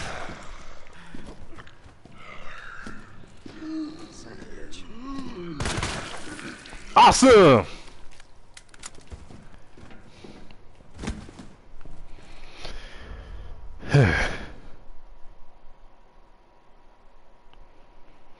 You know, there's this article I've been reading about regarding Godzilla versus Kong, because there was like a 3-second clip that was leaked at one point showing Kong being roughly about the same size as Godzilla, which I knew was gonna happen regardless, and showing Kong getting ready to punch Godzilla. And so there's this article I'm reading about how apparently King Ghidorah set up the fight for Kong and Godzilla versus Kong, or something like that. What's it called? Oh yeah, Ghidorah set up Kong's next battle in Godzilla King of the Monsters. Like, it would have been cool to see Kong in King of the Monsters.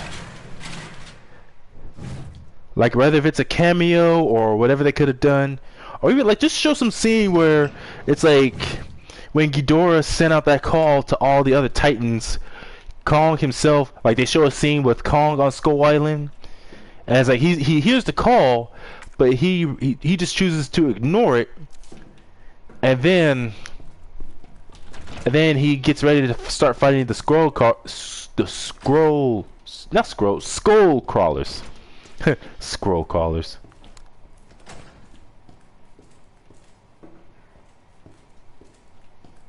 I just wanna see Kong use them opposable thumbs and rip shit up. That's what I'm looking forward to. Like, people are constantly saying how, oh, Godzilla survived a nuke. What good can Kong do against Godzilla? And I'm like, yeah, people are constantly saying how, like, oh, all Godzilla has to do is go fire Godzilla. He could easily melt away Kong. Like, literally, people are ignoring the fact that most of the stuff Godzilla accomplished, or whatever higher power he gained, was not on his own. Like, literally twice or 3 times he was on the verge of death in that movie, only for someone, whether it's the humans or Mothra herself, coming to save him somehow. Like, people are like, oh, Kong needed help in the final battle to defeat the big skull crawler. I keep saying scroll. Damn, Marvel. And I'm like, actually no, that was only once. So then that's only once. Like, that's just that one incident in which Kong needed help. Because, let's see, a skull crawler, the big one, what was it called? Ramarak, was about to devour Kong when he got stuck in some chains from some old boats, until the humans came along and started shooting at it and chased it away, giving Kong enough time to break out and attack it. But then there was also Godzilla, where Godzilla was about to be killed by the Mutos when they double teamed him, until one of them, let's see, one of them was distracted by their nest being blown up, and leaving the smaller one, the male, to fight Godzilla on his own. Hurry up and open that door. Hurry up. I'm ready for you.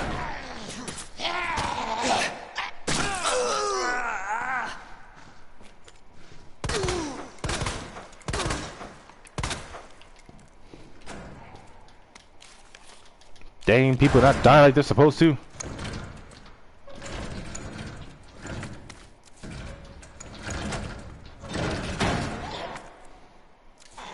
Oh, right, the roller fell. Hey, get off me!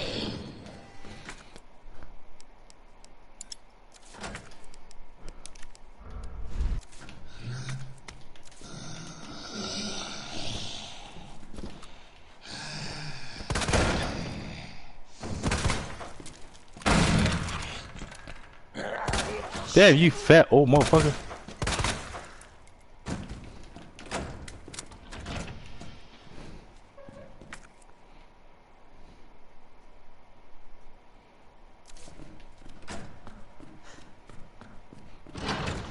Now, where was I before I lost concentration? Oh yeah, so just like Kong, Godzilla needed help at some point, whether it's from the humans or from someone else, some kind of distraction or something to help him survive his battle. And then came Godzilla versus Ghidorah in Godzilla King of the Monsters, where, let's see, Mothra had to die and basically pass on. My next run on this game and doing no music, in noticing new sounds all over the place. Yeah, you just notice a lot more sounds, like just more, what's the word for it? Ambience? When you don't have no music constantly playing. But wait, where was I? Oh yeah, whether if it's the humans doing something to revitalize Godzilla, or Mothra having to sacrifice herself and give her life force to Godzilla. You damn right. It's like I said, all these factors just show that Godzilla himself isn't exactly perfect or completely unbeatable. Like, people keep saying all Godzilla has to do is just go fire Godzilla and he'll kill Kong easily. I'm like, he only achieved that form because of Mothra. And if I remember, didn't they say in that scene that after that he wouldn't be able to achieve that again on his own?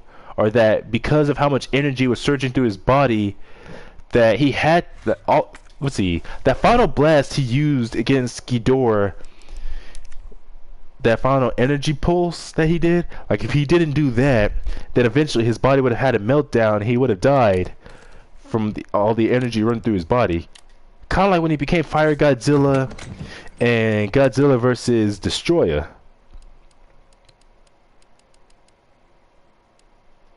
So yeah, he's basically back to being his regular self, his regular level of power, as opposed to that huge boost he got towards the end of the film for the climax and all that good stuff.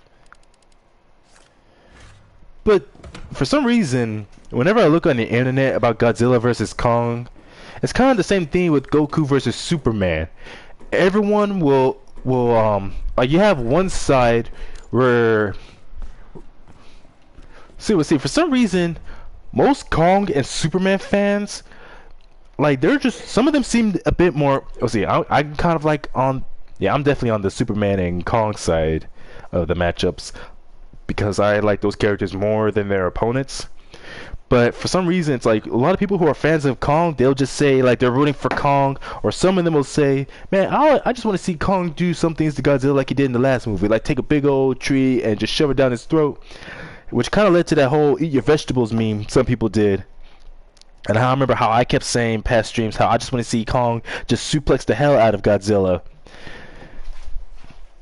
And then there was it's kind of the same thing with Superman, where basically people will take all the strengths, all the powers, and all the accomplishments that Godzilla and Goku have made, and then when matching them against Superman or Kong respectively, give Kong or Superman all the weaknesses, all of their failures. Like basically give one side all the advantages while giving the other side all of the disadvantages. They'll just say things that don't even really contribute to the argument by saying, oh, this person like Superman or Kong, they're just a bunch of wimps, or they're weak as hell and all that.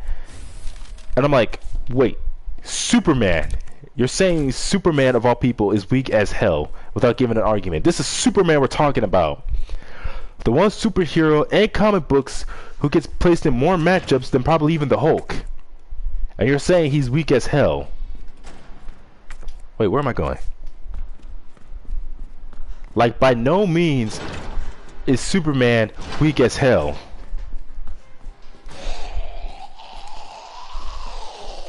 It's like, obviously, then the developers or the writers are going to do it in a way so it'll be entertaining to watch. Yeah, I don't care for this scene.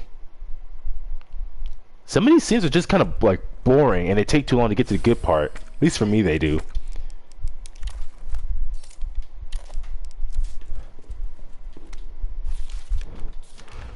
But it's like just some matchups you just can't talk about without people getting all crazy about it. Whenever talking stuff like Goku versus Superman or Godzilla versus Kong, because there's just, you have one side where sometimes people will root for a character just because they're more popular, What in the world? or whatever the case may be. Like, they'll give one side all the advantages, but give the other side all the disadvantages. Goku versus Kong. Hold on.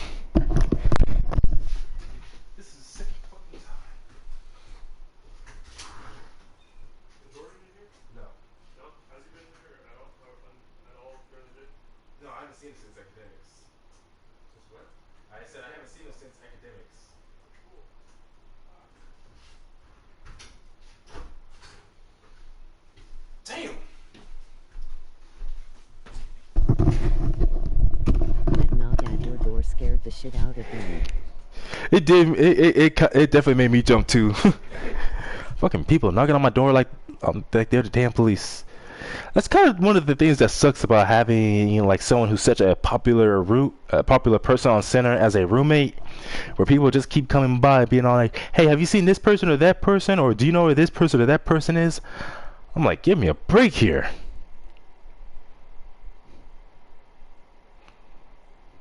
Oh well, it hasn't been an hour yet, but I might as well just go use the bathroom real quick.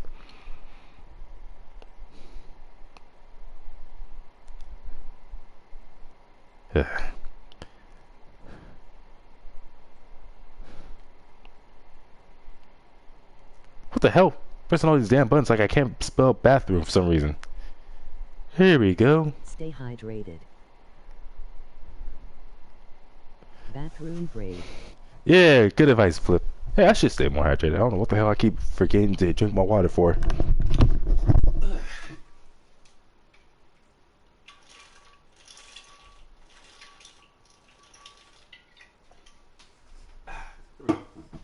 Where the hell are my keys? There you are.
You know, I think maybe I'll have to most likely just stream at night, because people don't come by my room as often at night.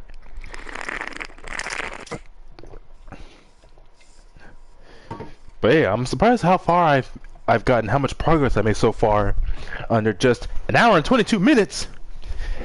Wow, what do you know? I don't even need to keep looking at my phone to see how much time has passed.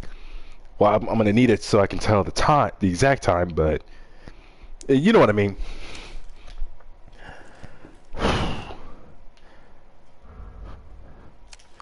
Now let's see. So this guy's dead. I need to get that stuff, and I just got the crane, so I can head back to the.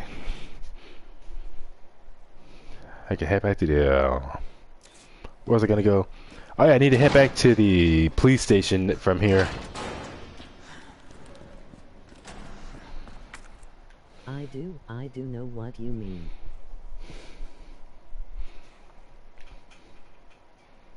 Wait, about what? About the whole? Oh yeah, about streaming at night more often. But yeah, that's gonna have to become a thing. All right, let's see. I got the crane handle.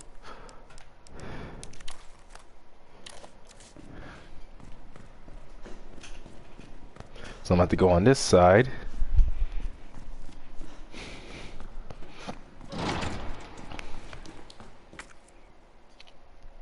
Oh, right, this way. Now, if I can't I can't remember, but I think if I remember correctly, so I gotta go through there. Let's see, going through this area, usually I encounter those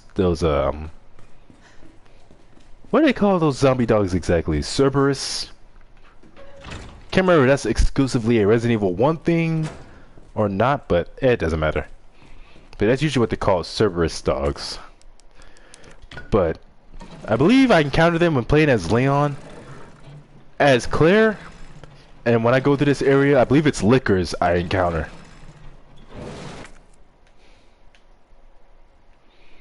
Generator room.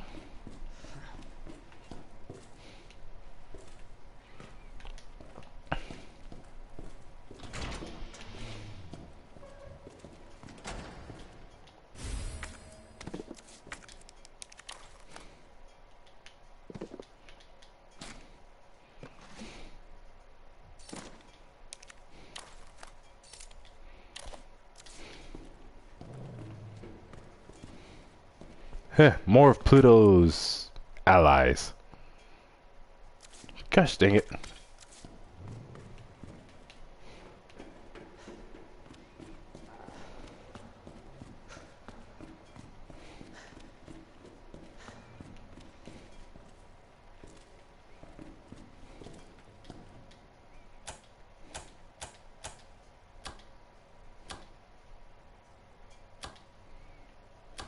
Let's see, so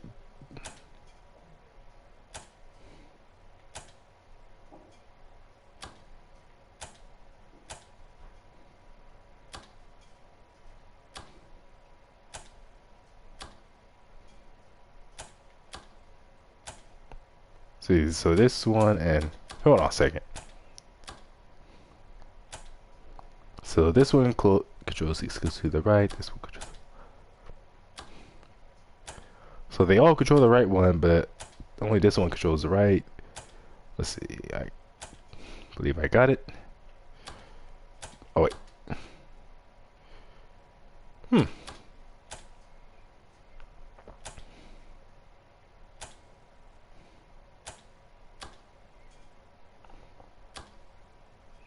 There we go. I am an absolute genius. The hell is this? Top 10 anime of 2019? No thanks. Let's see. Device auto health check has completed. Device restart is recommended. Cache cleanup is recommended. Man, fuck out of here. I'll do that after I'm done streaming. Now, I was talking earlier about Godzilla vs. Kong. I want to finish reading this article. So I'm going to take a quick break from this game to read about this. Ghidorah set up Kong's next battle in Godzilla King of the Monsters.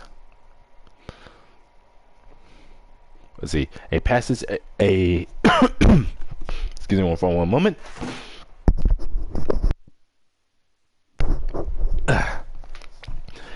A passage in the novelization of Godzilla King of the Monsters explains how Ghidorah's call affected Skull Island. Kong heard Ghidorah's call but chose not to answer it, yet he wasn't the only denizen of Skull Island to hear it. The skull crawlers who dwell beneath the island heard it as well, causing them to rise to the surface. You do that, Flip. Kong knows they're coming, so he angrily braces himself for a showdown with the skull crawler. I keep saying scroll. Fuck. Skull crawlers, as described in the expert below. He heard the call. He had heard calls before, not the enemies who killed his parents, the deep dwellers. He felt movement in the stone beneath him, and his anger grew brighter. The deep dwellers heard the call too. The crawlers with faces like bone that haunted his sleep. They were waking. The quiet was over. He scratched the itch on his ribs and began to hunt. The skull crawlers were Kong's main opponents in Kong Skull Island.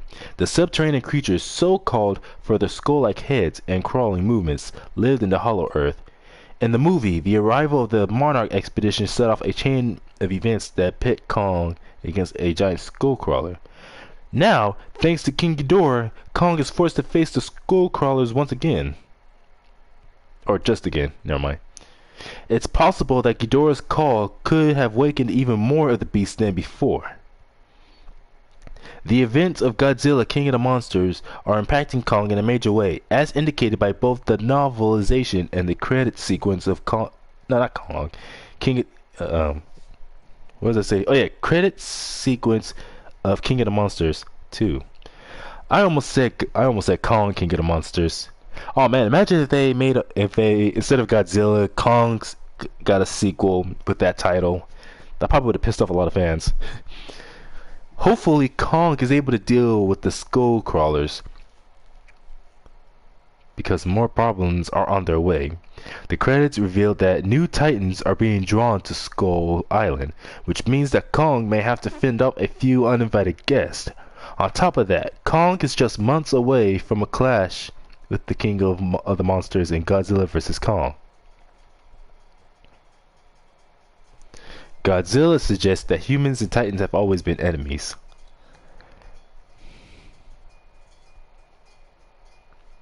Which, if I remember, in the films, at least in Godzilla King of the Monsters, it was suggested that the humans worshipped the titans, not necessarily having them as. Fighting Godzilla, King Kong nearly returned for a battle with two more giant monsters, one of which being Toho's iconic flying beast Mothra.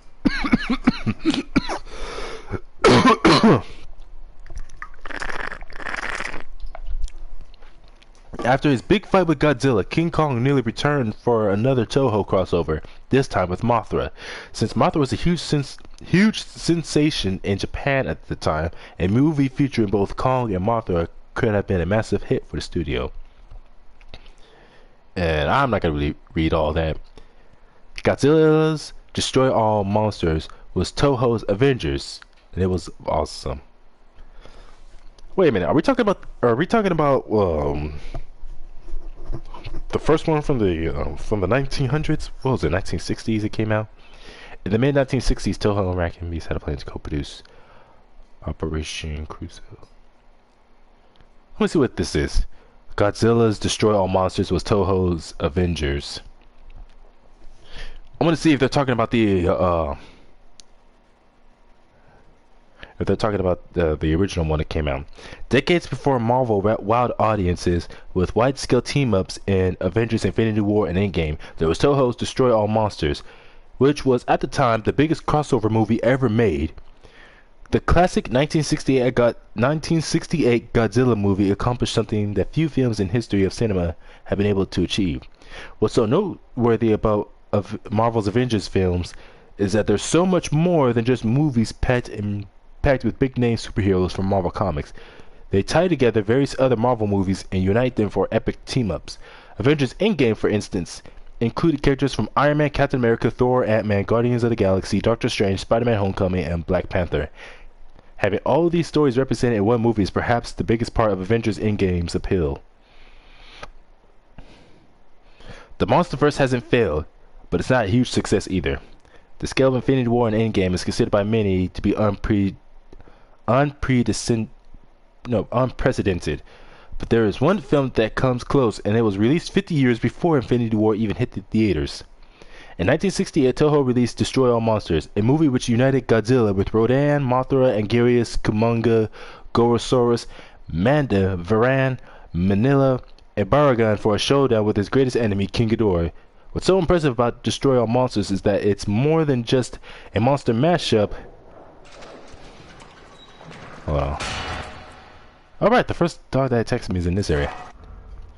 Well, I don't want to be distracted.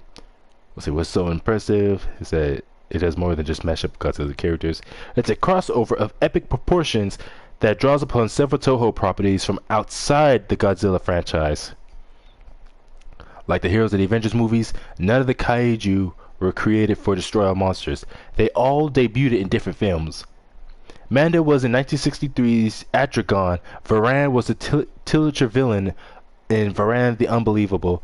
Gorosaurus was a foe of King Kong in King Kong Escapes, and Baragon was the antagonist in Frankenstein vs. Baragon. Kumonga, Manila, and Anguirus were supporting characters in previous Godzilla movies, and both Mothra and Rodan had their own solo films prior to meeting Godzilla. Oh yeah, I keep forgetting that about Rodan, that there was actually a Rodan film before Rodan started showing up in Godzilla movies. Seeing so many monsters from different movies appear together on the same screen is what makes Destroy All Monsters such a fun film, even if it makes for a lopsided final battle. While Thanos was able to give the heroes all they could handle at the end of Endgame and nearly win, Ghidorah's situation was far less optimistic. Ghidorah stood no chance against all of them, and the creative use of teamwork used by Godzilla and his allies, such as the monsters holding down Ghidorah while Gorosaurus delivers a brutal kangaroo kick against King Ghidorah, created one of the most enjoyable fight scenes in the history of monster movies.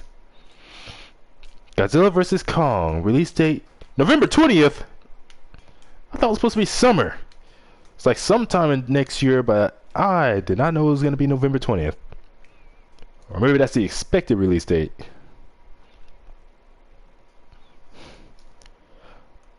I'm just hoping they give Kong some kind of cool elemental powers.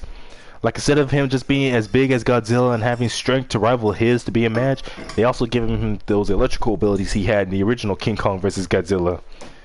Which I know a lot of people before, for whatever stupid reason, were constantly complaining, saying how, oh, Kong can't have electrical powers, it's unrealistic. And I'm like, this is the freaking Monsterverse. We're talking about giant monsters here fighting each other.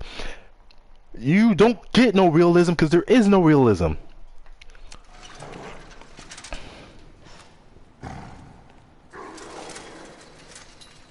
Down, boy.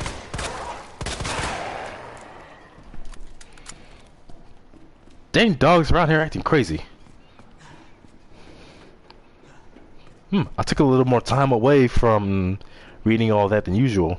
You know, I think the next time if I read passages like that, it'll be whenever I'm playing any fighting games and I'm waiting for a match online to start.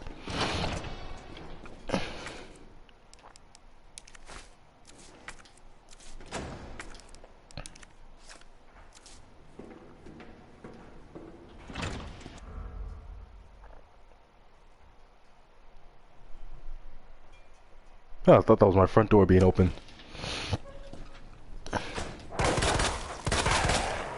I did not know about all the diff movies. Very interesting. Yeah, I didn't know about all of them either. Holy sh...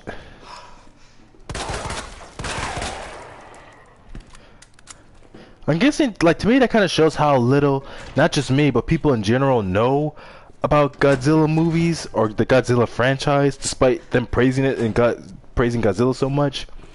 Where it's like they don't even know how many monsters debuted in films before even meeting Godzilla.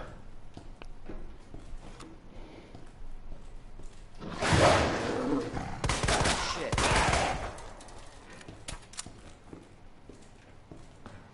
It should never have come to this.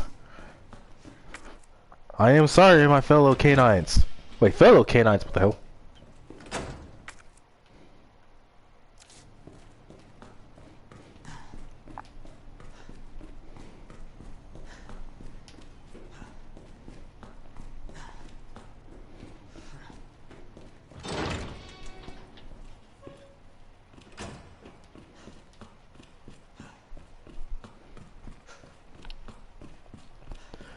Oh, hey, what do you know? I'm back at the station. Who would have figured?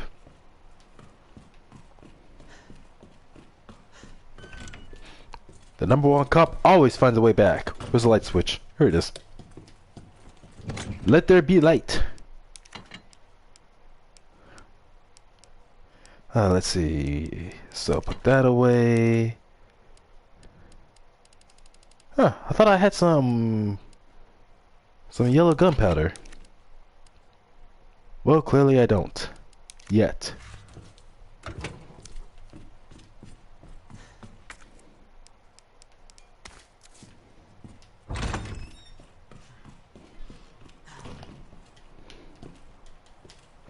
So, place one right here.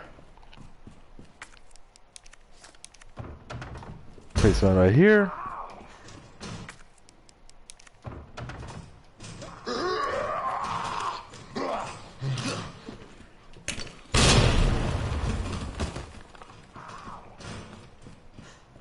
Oh yeah, that worked excellent.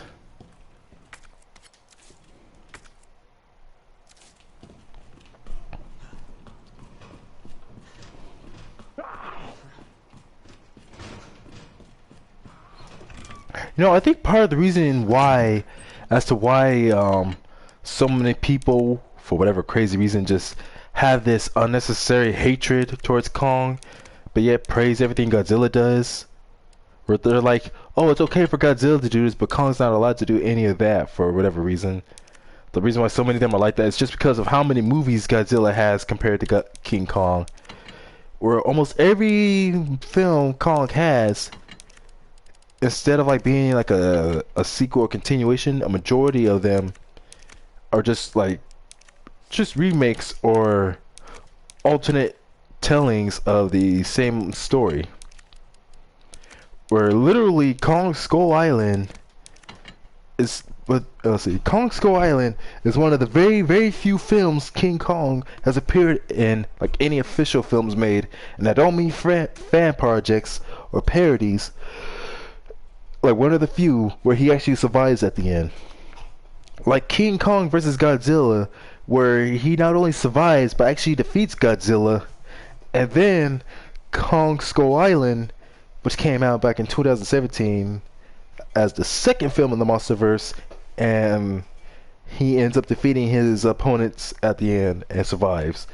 And unlike any or most adaptations of the Kong story, he actually fights against military planes or military vehicles, the air unit, as I would say, and actually wins. Which usually they save that for like the end of the film, but in Kong Skull Island they did it like as soon as they reach Skull Island, he battles them, and it's like the most damage he suffers was just his hand being cut a bit by one of the helicopter propellers.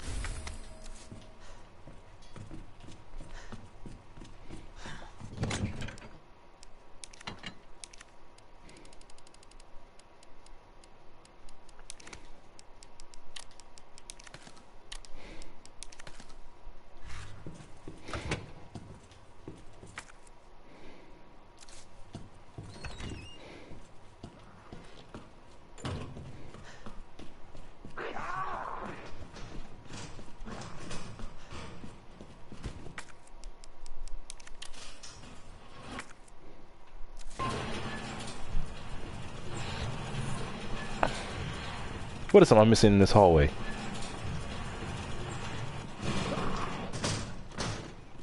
Hey, get off that window. I just fixed it. Sweet.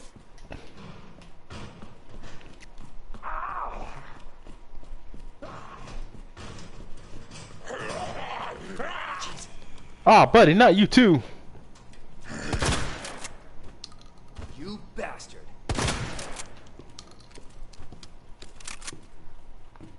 Well, he definitely ain't getting up from that. Jewel box is in the... Let's see, there's a private collection room and the Chief's room, but only through Claire's playthrough can I get in there. Oh yeah, there it is, the interrogation room, first floor. But obviously I got the crane, so where was I headed?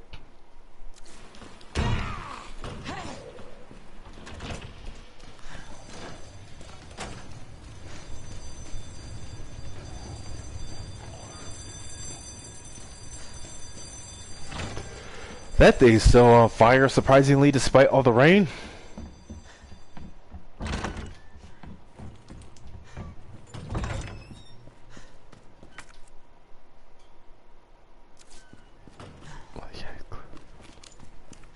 What's up?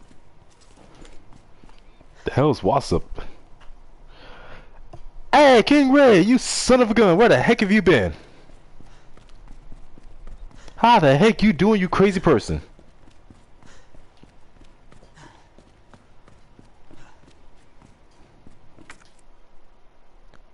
Wait, where the hell was I going? Man, I hate when that happens. Oh, right. I went way past my target.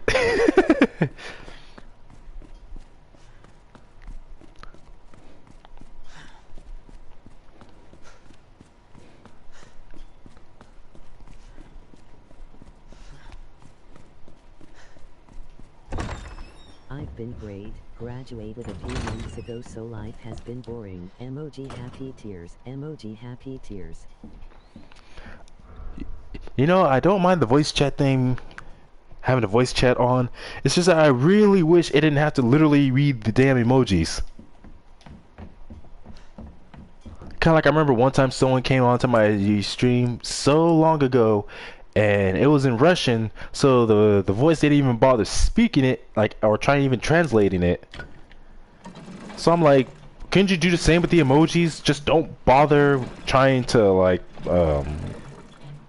trying to translate them. Because like I understand people do a lot of emojis when they Emoji grinning face, emoji grin, emoji happy tears, emoji smiling face with open mouth, emoji happy tears, emoji grin, emoji grinning face. Damn, that's annoying, lol. yeah, don't make a habit of that.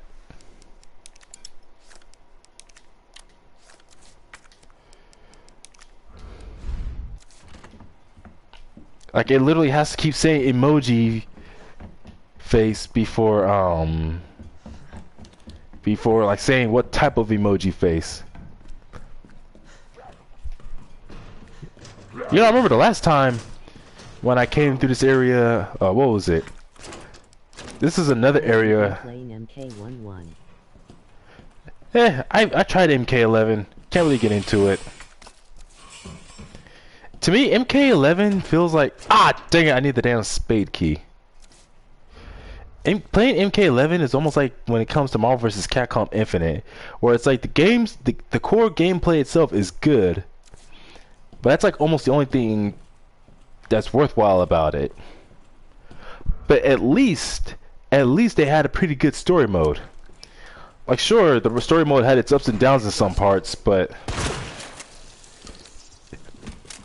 at least MK11's story mode wasn't the Gameplay is its only redeeming factor. Yeah, no kidding. But let's see. At least with MK11, at least its story mode is not the annoying cringe fest. It is pretty cool. Let's see. It's not the annoying cringe fest that freaking Infinite is.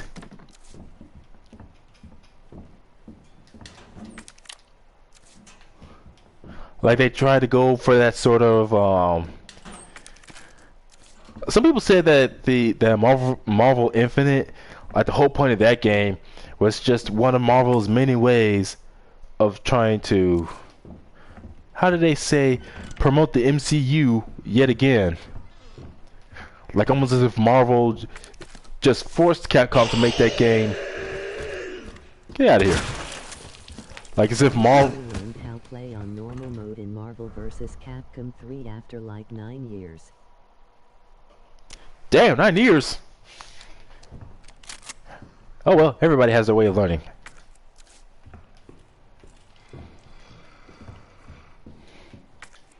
Let's see, for me, with Marvel Infinite, I remember I was talking with Flip about it before, how it felt like as if Marvel essentially bullied Capcom into making that game. Like it almost felt like Capcom almost didn't have a choice in how to do things. At least as far as with the characters and how the game was handled. Like you just can't blame all of it entirely on Capcom. Definitely half of it had to be on Marvel. That's why some people were constantly saying that instead of just making a game like Marvel Infinite, instead what would have been better or cooler was if they made just like a sort of Capcom All-Stars. Like they tried to make a Capcom All-Stars before, that got canceled, and so instead they gave us Capcom Fighting Evolution, which it has its fun, but it's not the best. So something like make something like Capcom, a Capcom. It was chaos. Marvel had total control and forced Capcom. Yeah, if I remember, that just added to more of Capcom's problems, where anytime you said anything, it was like during a dark era for Capcom, where if you said anything positive, or if you were just shown playing games like Street Fighter V or Marvel Infinite, people would bitch about it and get on your case, calling you a cuck or a shrill, or was it shrill or shill? Like people were using weird insults like Cap Cuck or. Is coming out late 2020. It was leaked by the guy who leaked Devil May Cry 5. Yeah, it's always one of those things where I have to see it first to truly believe it. But where was I? It's like basically if you were someone who liked any of Capcom's games, especially their fighting games, people would just hate on you for it. And I remember a Maximilian dude, he admitted that, well, he himself said that as far as most of the games with Street Fighter V and Marvel Infinite, he enjoyed the gameplay, but that was like almost the only redeeming qualities for those games. Like he said he really enjoyed playing those games, especially online. But other than the gameplay, there was almost nothing else he could really say very positively. Except for maybe like a few characters, how their moveset works and all that. Like he was being brutally honest about how Capcom... Marvel vs. Capcom Infinite failed because of the lack of single-player content. Yeah, see, for some reason companies keep releasing fighting games with very little, if any, single-player content. Like for some reason, Capcom refused to add an arcade mode to Street Fighter V in its initial release. It was not until freaking Street Fighter V Arcade Edition came along that they finally decided to add a damn arcade mode. I'm like, it took y'all that damn long.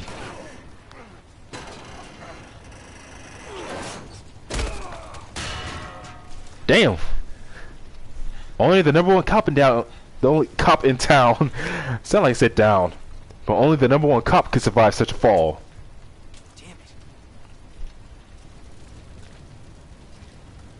Hey, what does this do?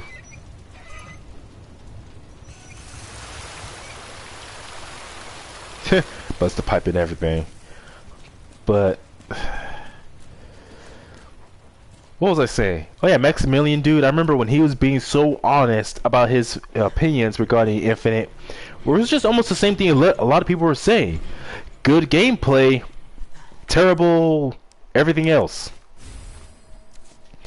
And yet he admitted that at some point that people's hatred for Infinite and Street Fighter V was just so extreme that excuse me for one moment. Like people just got so hostile that some people, according to him, even sent him death threats just for liking Capcom's games. And I'm like, what the hell? How the hell do you send someone a death threat and threaten to kill them for liking a video game? Maximilian made a video on how to fix Marvel vs. Capcom and it was so truthful. Yeah, that's why, honestly, if Maximilian dude were to become, like, if he were to start his own video game company, or at least become an employer, at least an influential one, at any kind of any other pre-existing game company, that would be awesome. People have tried to hack my Instagram because I said I liked Mortal Kombat versus DC. Are you see, this is what I'm talking about. How sometimes you just can't say how you like certain types of games or just certain things in general without people trying to do some stupid shit over it. Like, there's just some people who are just so convinced that their opinions are correct and 100% fact that if you try to say otherwise, or even if you're not trying to correct them, you're just saying, oh, well, I still like this and that despite its flaws, they'll get all mad and crazy over it. It's bullshit.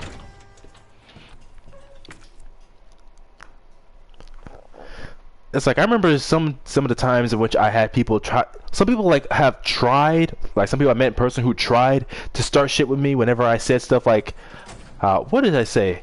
Oh yeah, I remember a couple of times I mentioned how I like DMC more than the original Devil May Cry games. Despite all the hatred DMC gets, I remember a couple of times people have either tried to talk shit and make me feel bad, or one time a couple of them tried to start an argument with me, and I immediately I shut that shit down immediately. I told them, hey, that's just my opinion, and there I said it. This conversation's over.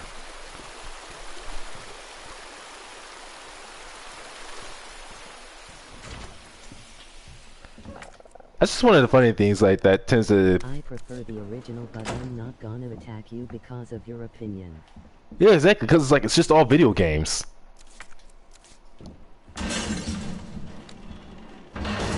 Oh, did you see the way he went for me the moment I shot his hat off? People can be so full of themselves.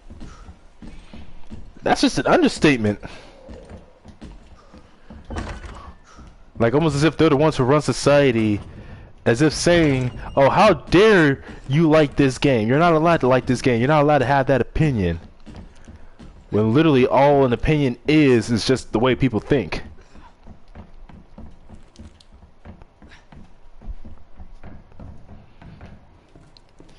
And I just remember telling myself that I just hope that with the next Mortal Kombat game, that hopefully the next Mortal Kombat game doesn't feel like fucking like it's filled to the brim with microtransactions, because that's what it feels like with MK11.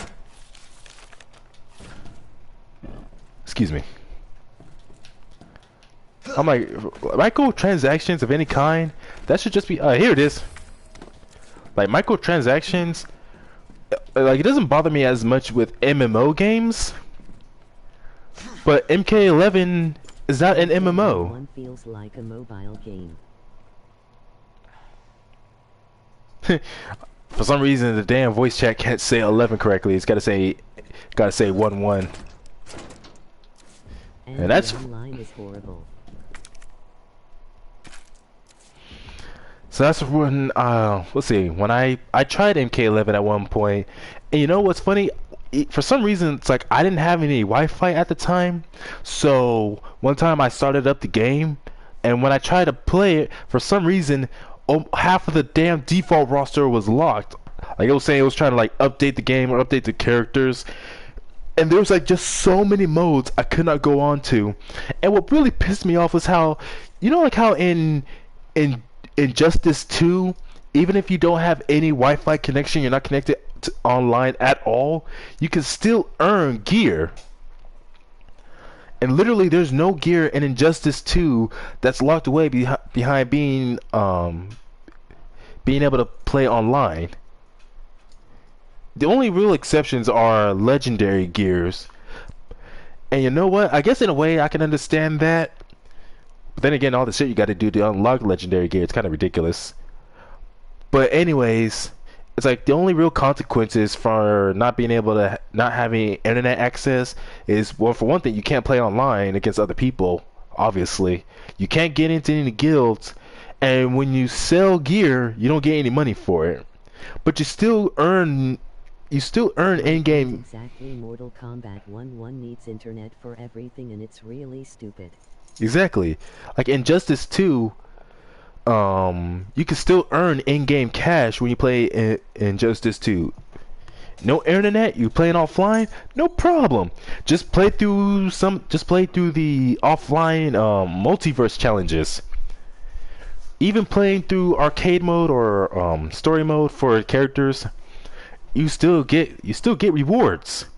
Whereas with MK11, oh, you don't have online? Sorry, you can't play this game. You can't play this mode. You can't play that mode. Don't have online? You don't get no gear. Like, they try to emphasize earning gear, like with Injustice 2, and yet, for some reason, if you don't have online, you can't earn any of that. And what's fucked up is that they don't tell you none of this. Like, NRS completely hid the fact that, what the hell am I doing? NRS completely held back that info that if you don't have online, you can't play some certain modes, and a majority of the content is locked behind being able to play online. That you have to have internet access. That's why MK11 feels more like an MMO rather than an actual fighting game. Oh fuck! I forgot about that.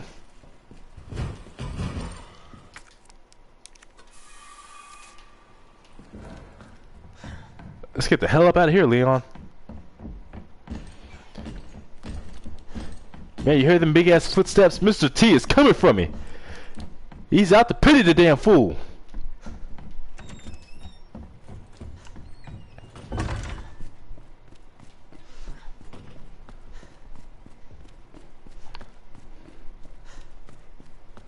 Also, one other thing that kind of disappoints me with MK11 is how, well, not just MK11, but NRS in general, is how from, we'll see, I think, yeah, it started with MKX, because somehow I keep forgetting that MKX came out before Injustice 2, and not the other way around. But from MKX onwards, they keep adding, it's like, when it comes to fighting games or games in general, I don't mind, like, games having, like, maybe one, or at least one or two special guest characters in any kind of fighting game. I don't mind that. But nowadays, so many fighting games, rather if it's games like Tekken 7 or, oh yeah, I finally got the badge. Let's see, Tekken 7 or, what the hell, I need that. What else has a whole bunch of special guest characters? Let's see, Tekken 7, MKX, and now Mortal Kombat 11. But we'll see how many. Mortal Kombat did something really freaking stupid today. In order to get the classic female ninja skins, you have to pay for them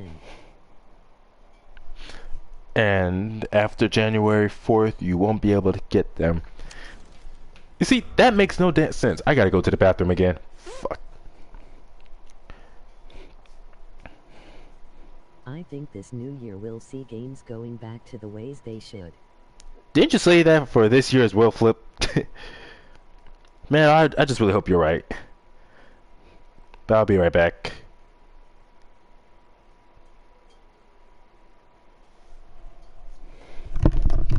Room break.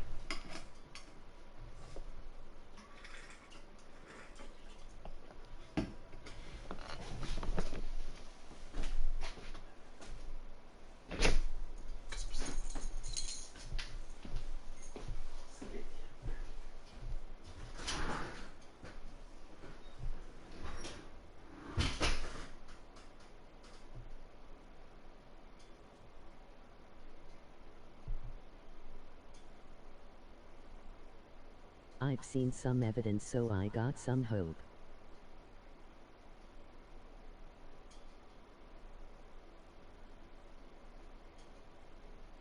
In 2020, Capcom will release Super Street Fighter V Arcade Champion Ultra Mega Edition.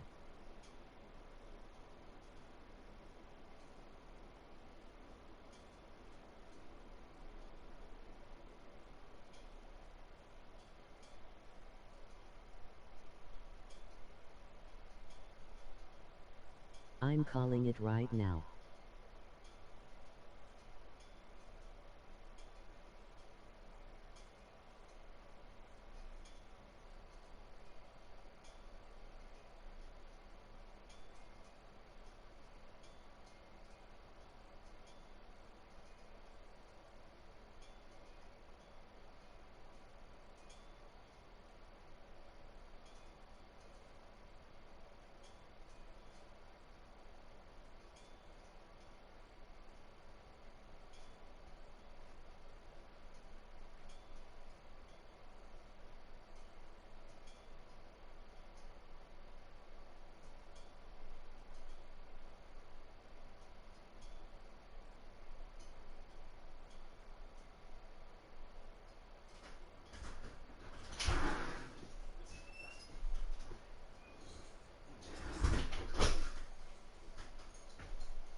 That sounds about right.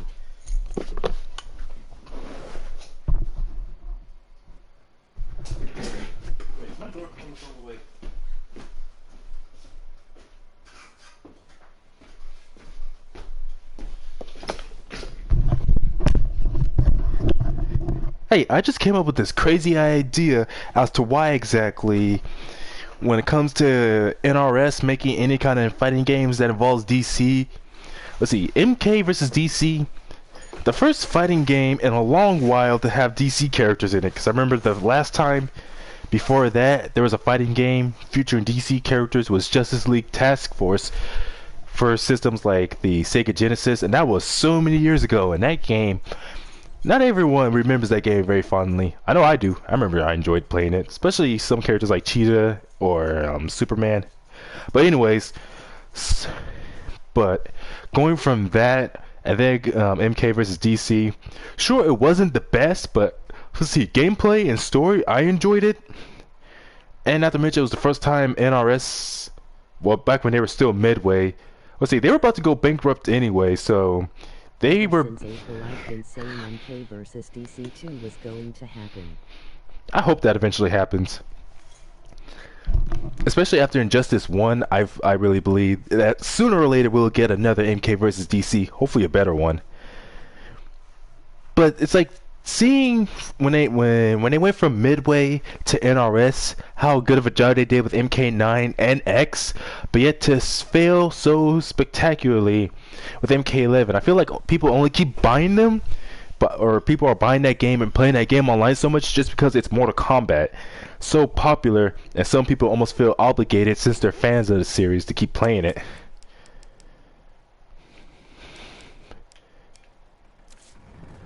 But let's see, well, for me, I don't feel no obligation whatsoever, but that's just my opinion on it.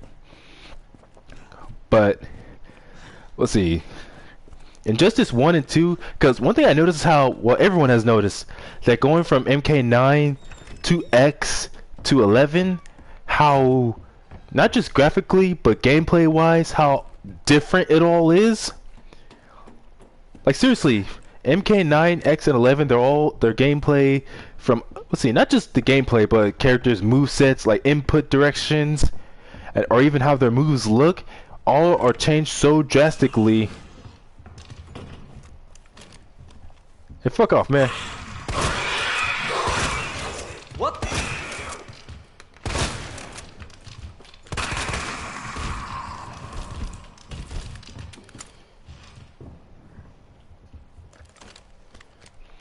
There we go. He stood no chance. But where was I? Oh yeah, when it comes to Injustice, or I guess that's one thing that depends on who you ask. Some people like Injustice 1 style. But anyways, yeah, you have some characters who play almost completely differently. Some who are drastically or just mildly changed. But anyways, it's still so similar that if you played Injustice 1, you can definitely get into Injustice 2. And that most of the changes are just like mild at best.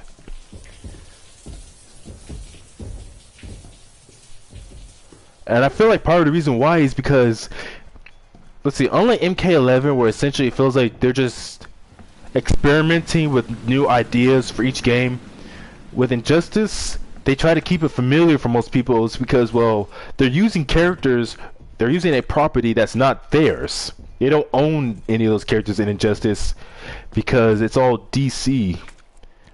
With the exception of a few special guest characters. Well, the only special guest in the first one was Scorpion. So of course they could have done whatever the hell they wanted with him in that one. And then in Injustice 2, they had Raiden and Sub-Zero. But then there was others like the Ninja Turtles and Hellboy. We need to do a stream together. Hell yeah, we do. I would like that. Let's see.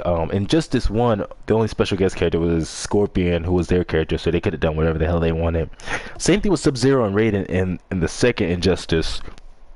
But then they had others like the Ninja Turtles and Hellboy. I think that's it.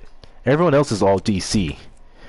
And so NRS knows that with with Injustice, they know they definitely cannot fail, because if the way I see it, if any Injustice game fails for whatever reason, if any of the Injustice games get like too much, way too much backlash, obviously not only is that gonna look bad for NetherRealm Studios, it's gonna look bad for DC.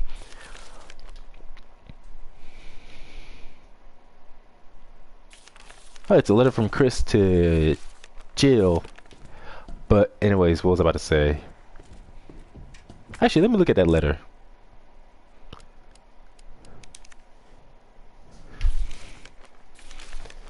To my bestest stars buds, how are you all doing in that drab old station?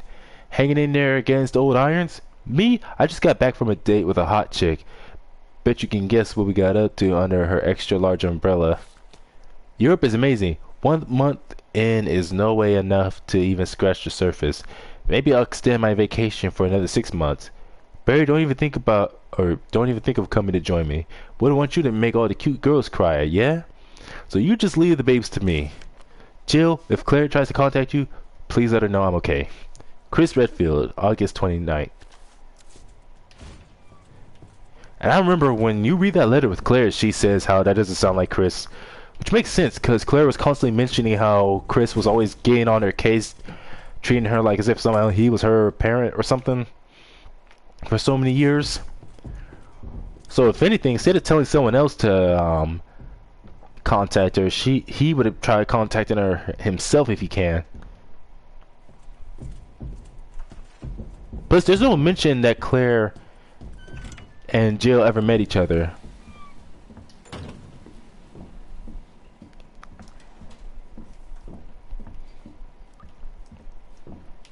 But enough of that. Back to what I was saying before.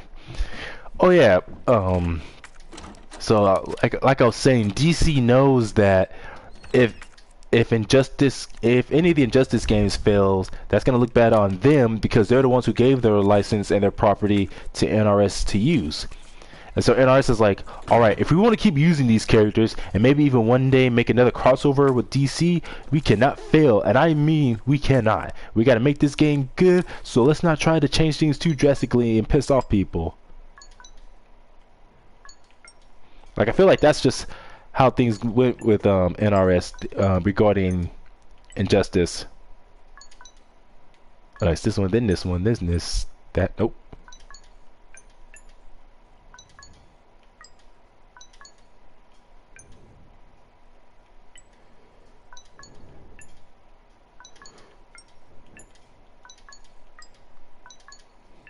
Dang it.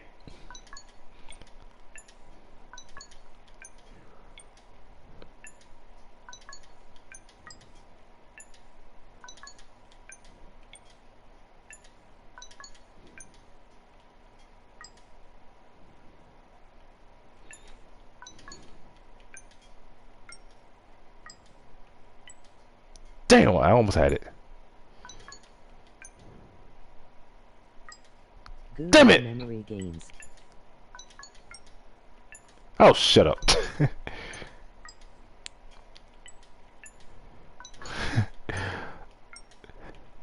Fuck!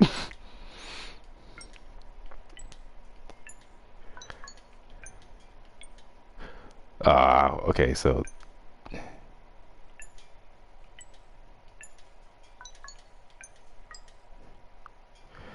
Oh my goodness.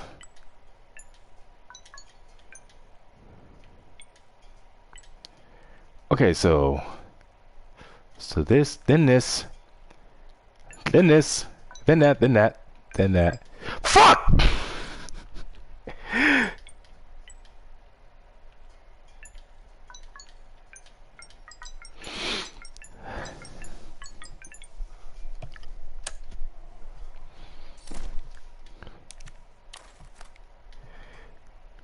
Man, good thing none of my roommates are here right now. Or at least they're not here asleep. That's...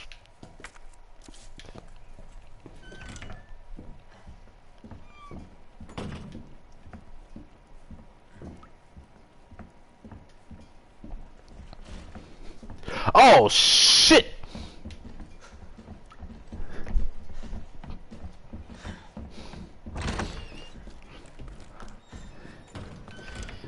he detected that there was a fool nearby who needed to be pitied, so that's why he came through there at that moment.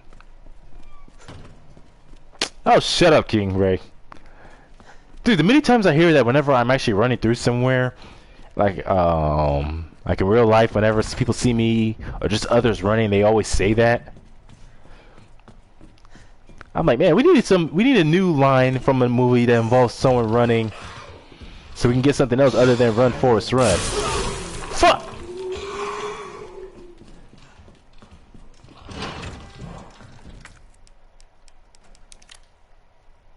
I hope lickers aren't the kind that try and enter areas they don't belong in. I pity the fool who don't play Marvel vs. Capcom 2. What the hell was that for? Here we go. 203. Now, I will admit, as much as I really enjoy Marvel vs. Capcom 3, it's hard for me to, I can't say that I like Marvel vs. Capcom 3 more than 2. More like, I like them both equally, I should say.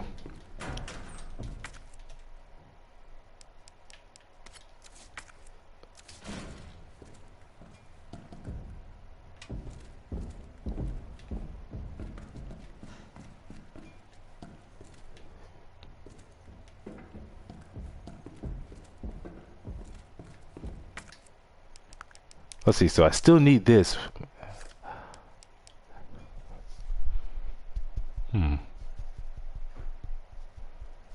But it's like the area I need to get into so I can use this thing again. One problem with modern MVC games, and that's that Ken isn't in them. I know, right? It's kind of weird how they left out Ken. As a matter of fact, there's some characters they left out in Infinite besides the X-Men related characters that I feel like should have been in there. Especially like Iron Fist. It's like it's obvious Infinite is just a way for Marvel to promote the MCU once again. So that's why it's like almost the days of sprite-based graphics. It's like it's almost just MCU based characters. So that's why freaking Iron Fist, because the Iron Fist and all the other Marvel shows that are on Netflix, they're part of the MCU. So I'm like, wait a minute, why didn't Iron Fist get to return? Like, that probably still wouldn't have been enough for me to get Infinite, but still, Iron Fist should have returned.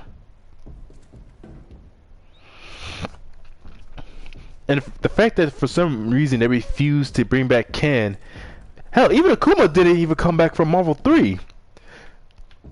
Like, they chose Akuma instead of Ken for Marvel 3, and yet come Infinite, he was nowhere. I know, Shumagorath is one of my favorites from 3. Oh, you motherfucker. Let's see. Marvel Superheroes versus Street Fighter. Marvel versus Capcom 3 and 2. So let's see, MSH versus Street Fighter. Marvel versus Capcom 2. Capcom 3 and 2. So that's like 4 games. No, not 4 games that Shumagorath has been in.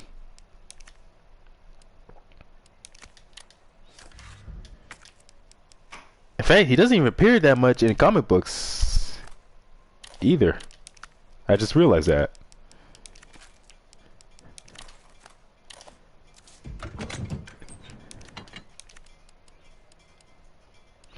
Like, Shumagorath may not be the most powerful being in the entire Marvel universe, but he's still very powerful to where even Doctor Strange, the master of the mystic arts, still struggles against him.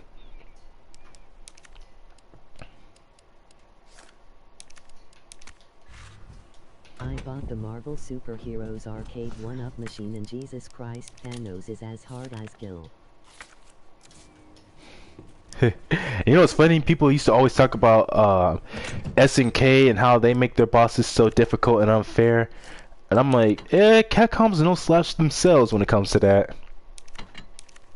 So see, the area I need to get into. It's not until I get to the sewers again that I'll be able to get that stuff that I need. So I'm gonna be stuck for. So I'm not gonna be able to use the stars badge for a while. The gate in the parking lot. So for that, now if I remember, the other panel part I need is in the clock tower. So which means I need the other gear, but the other gear is like it's in the clock tower. So I need to find out how to get to the clock tower.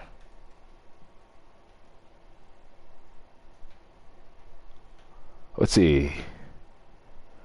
I got the club key. So I only bought one DLC fighter in Infinite and he's the best character in the game. That would be Venom. I know Venom is like, let's see, out of all the DLC characters they released for Venom, like Venom alone is almost enough for me to consider getting Infinite. Where is he?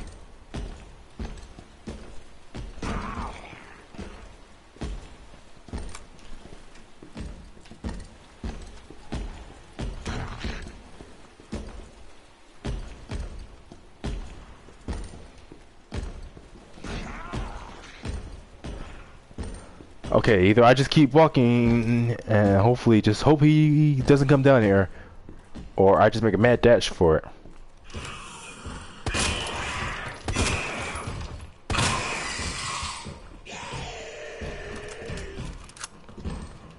Oh fuck! Oh fuck!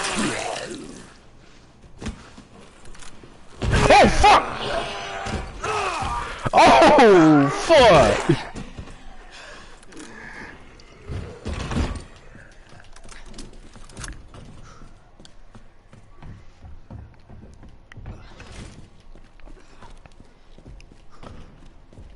Oh, because of the time I wasted just to kill that one damn liquor.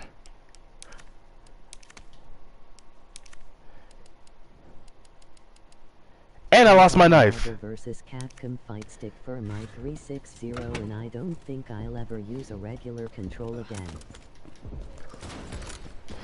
You know, I'm gonna get me a You just got jumped.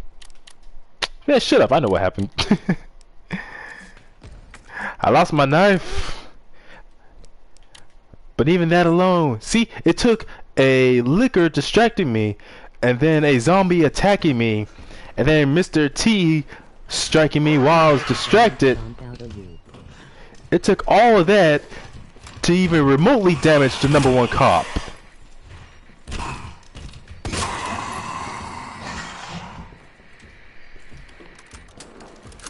You can't keep the #1 cop in town down.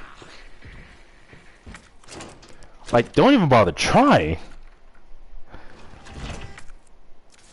Like, even if that's enough to scare me, it's not enough to stop me. Because I am unstoppable, y'all. Don't even try it. Oh, sweet. I got the thing for the library.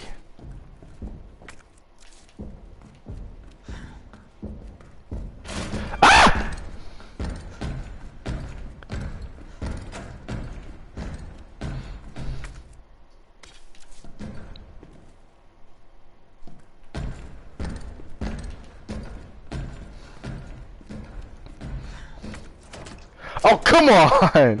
Don't do this to me.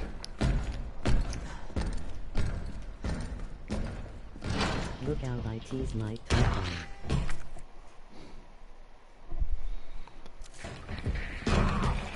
Mike Tython. Laughing. That's Reek. Shut up! Oh, shut up, Flip.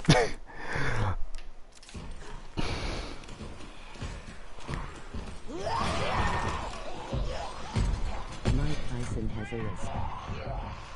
Yeah, I know, but you said Mike Tython.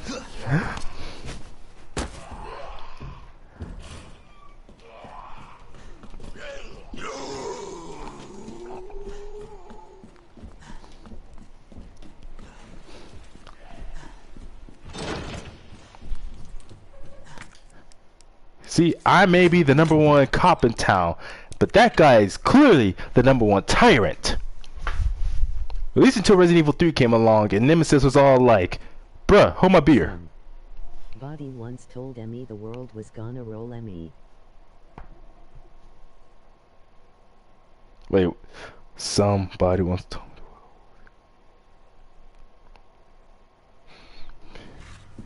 world. I'm pretty sure I know the song you're trying to reference, but I don't know if that's the exact lyrics, unless the whole point that was the, unless you messed it up on purpose. Or not messed it up, but interpreted it differently. I don't know how the exact words I'm looking for that.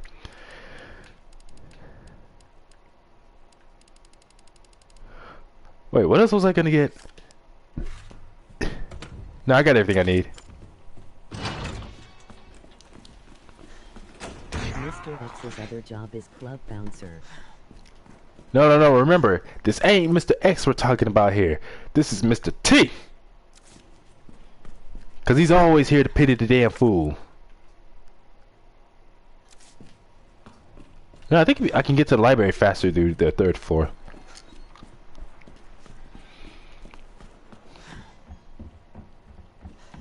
When he be tossing fools out of the damn club, he's always going, I pity the damn fool, while cracking his knuckles. Oh, on the case, the other job is the 18.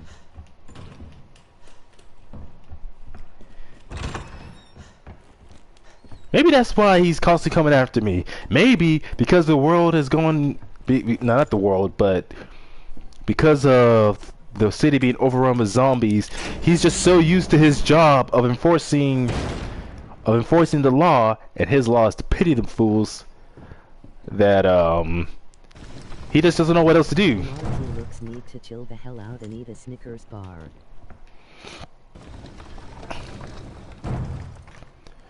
Okay, is there anything you could type in the chat without people or without the voice chat trying to correct everything? Like, damn. Like MRT, it's obvious they're saying Mr. T. But I'm guessing maybe because you didn't add a period at the end, that's why.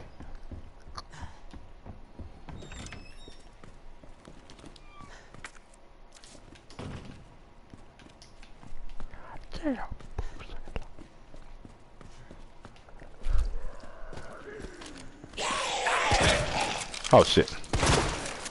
Boom shakalaka!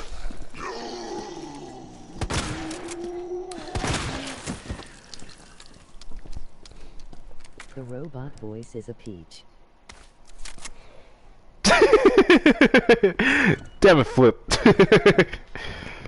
Mortal Kombat Shay Allen Monks needs a remaster. Wow, really? Shay Allen? It can't even say Shaolin? But you know what? You are absolutely right. I am still waiting on that. I still remember years ago when Ed Boon teased the idea of a HD remaster for Mortal Kombat Shaolin Monks. That was back during the PS3's heyday, where he apparently there was like a tweet he made on Twitter. I think it was on Twitter, one of his social media sites that he uses, where he teased the idea of a, like, not even like a complete graphical overhaul or anything, just literally an HD update for Mortal Kombat Shaolin Monks. And you know what? For however long I have to wait, even if it's on to the PS5, I just want a Shaolin Monks update. I remember originally they were going to make a sequel. It was going to be called Fire and Ice, and it was going to have Sub-Zero and Scorpion. Which I'll admit, Scorpion and Sub-Zero are pretty damn awesome. Like, Scorpion's one of my favorite characters. Alongside Sub-Zero, Liu Kang, and a few others. But I would have preferred that they made a Shaolin Monks 2. But still, it's such a fun game. So going from MK1 to 2, but as an adventure rather than like a traditional MK game, that was pretty awesome. And it's like you could freely roam. Write a report on this. And it's like you could basically freely roam around the realms and going through different areas. Now imagine if they did something like that, like if they made a sequel today, but it's going from MK2 to 3. And once again, you still play as Shaolin Monks, Liu Kang, and what was the other? Liu Kang and Kung Lao. But because it's Mortal Kombat Shaolin Monks, they also add, who's the other Shaolin Monk from MKX? Oh yeah, Kung Jin. Now honestly, I don't like Kung Jin at all. The dude is such an arrogant bitch, for lack of any other better word. And it's like he only shows like slight character development towards the end, where Cassie will tell him what to do and he'll do it. But hey, seeing the number of times he gets his ass whooped, it keeps getting knocked out like a bitch throughout story mode is pretty fun to watch. But anyways, enough of that. But what was I gonna say? So maybe like add him as well as a playable character, so you have 3 extra characters, and it takes place like either going not like in between MK2 and 3 like the first Shaolin Monks, but during. It would have been cool if you could play as the other characters in MKS Monks like Johnny Cage or Kidna. Man, voice chess. In the story. Yeah, I know, that would have been awesome. Because it kind of disappoints me how in Shaolin Monks, how you can only play as some of those characters during like the only way you can play as those characters is through like you either have to somehow heavily mod the game or something like that, some kind of weird something, what they call a game, like get yourself a disc called a Game Shark, go through all that complicated process just to do that, or just play them in the 2-player only modes, which was really disappointing. Like, they're fun to play, but the fact that you can't play them in story mode. Like, I can understand in Katana's case, since literally the characters, their movements, their actions stay exactly the same when you play story mode with Liu Kang. No, not Liu Kang. Who was the other 2? Oh yeah, the only other 2 you can officially switch between is Scorpion and Sub-Zero, obviously. But anyways, back to my amazing idea, where with Shaolin Monks 2, where you're playing through Mortal Kombat 3. Like, imagine how cool that would have been. Mortal Kombat 3, it's basically the apocalypse. You got soldiers and outworld loyalists everywhere. And okay, obviously don't try to treat it like Resident Evil, try to treat it like some kind of survival game. But like make it free roam throughout, because I remember MK3, all the stages were like either on an Earth realm or an Outworld, or some areas that kind of looked like a combination of the two. So you get to travel to different worlds where it's either Earth realm or Outworld, or worlds that are like literally Earth realm and Outworld mixed between, all the way up to the final boss. And man, well, that would just be so epic. Like a Shaolin Monks 2, where it's Liu Kang and Kung Lao teaming up again to go on some crazy adventure to stop Shao Kahn once again, or just an HD update for the first Shaolin Monks. I would like that too.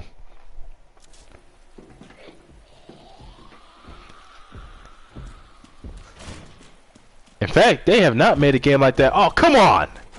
I have not seen a game like that from them ever since Shaolin Monks. Because I remember once they went from Midway to... Oh, fuck! They went from from Midway to Netherrealm. They just haven't made as many other types of games. It's like almost as if they're... I wonder if NRS is afraid to branch out. Because it's like the only exception I can think of is making Injustice, which shows that, yeah, they're still focusing on mainly just fighting games, but Injustice is like so far the only non-NK game they have as far as with NRS.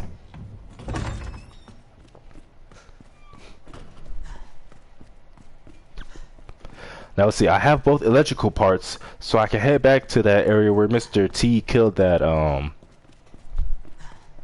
that reporter. Ow, what the hell? Damn, I think I drank more water than I realized because I gotta use the bathroom again.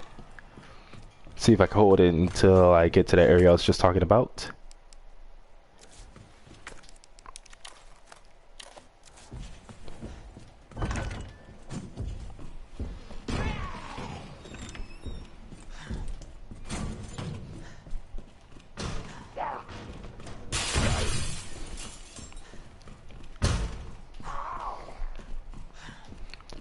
You know, a lot of times I tend to think about what it would be like to be in those kind of universes where it's like instead of like creating some fictional powerful version of myself where instead it's like it's just me as I am, how would I be able to compete against some of the characters? And it's like times like that I just remind myself, I'm like, yeah, that wouldn't go so well. Like I would just die instantly. Let's see, I'm good on ammo. I need magnum rounds, so I'm gonna save this.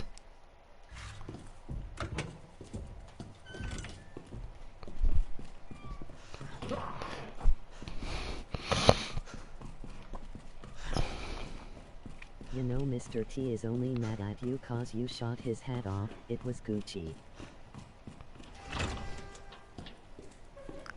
Do you mean Gucci as in like the slang term that Gucci is used as, or are you talking about Gucci as in like that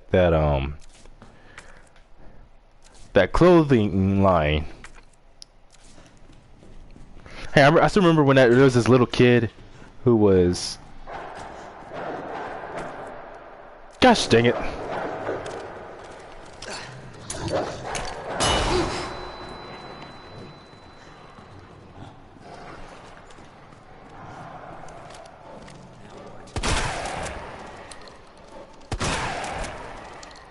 The clothing line, it's designer.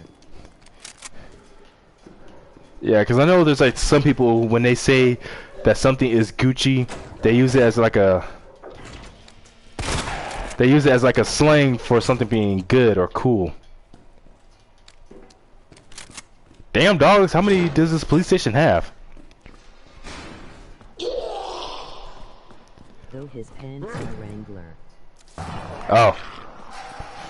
Maybe that's why he wears that big ass overcoat. Now if I remember, that hat was a fedora. And if I remember, he really loves that fedora.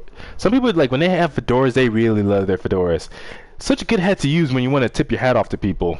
Be all like, "Milady." I don't know why some people treat, like, having fedoras as, like, some kind of bad thing. I don't know, I think it's like someone had worn like fedoras before. It was like they did something that people don't like, or they were just really a unlikable person. And now when people see let's see, what was this? So it's like when they see someone else wearing a what was it? What did I just call it? Oh yeah, a fedora. Like if they see someone wearing a fedora, it just really pisses them off because maybe like it just some. Kruger wears a fedora, that's why. Oh please, if that's the case, then that'd be all the more reason for people. I don't know, not for people to get pissed off, but more like for them to think that someone's trying to look like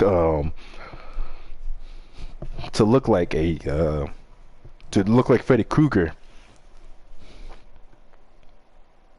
Or, I don't know, some weird shit like that. Okay, so how the hell do I do this? Now, bear with me, people. Remember, I'm the #1 cop, not the damn #1 electrician.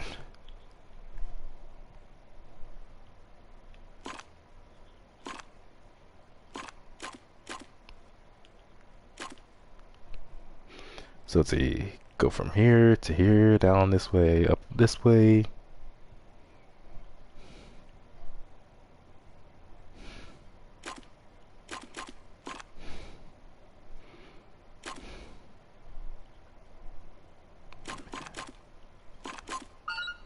Ah, there we go. Thank you, Internet.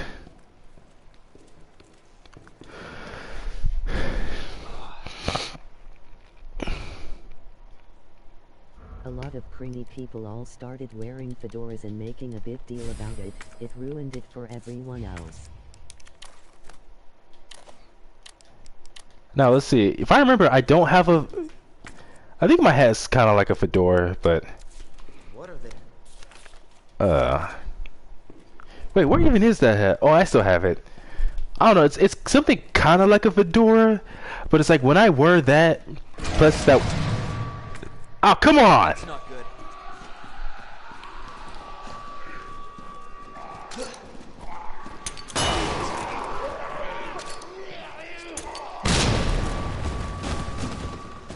How do you like that? Oh shit! Give me a break. How do you like me now, motherfuckers? Oh shit, he's really coming after me. Ah!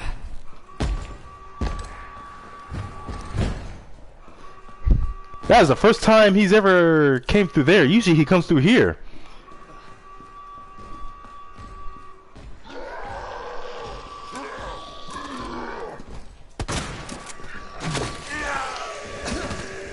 Well, that was weird.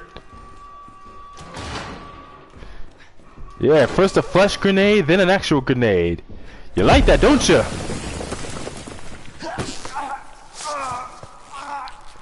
Oh shit! The #1 cop in training needs help.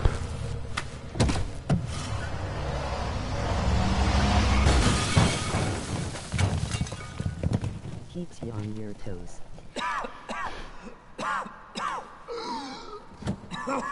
Yeah, he definitely does. That motherfucker. This is getting old.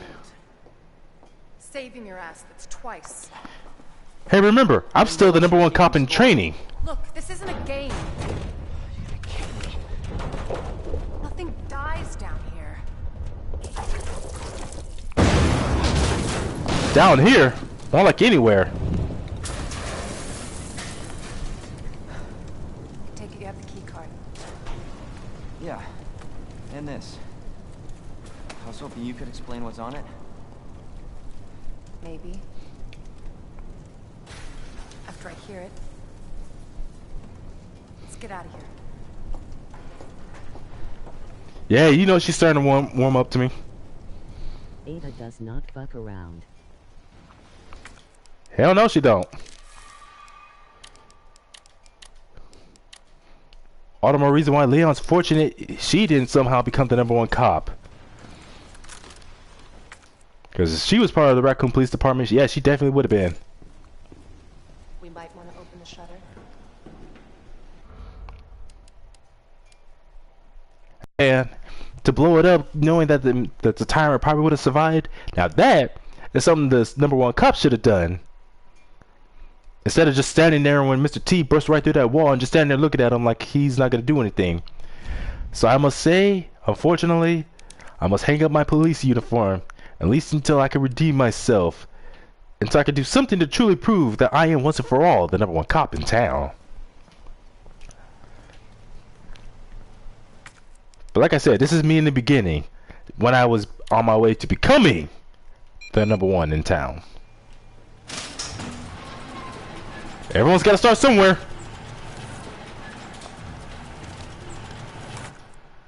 Dang, I need more shells. And magnum rounds. Sheesh, we won't wait up.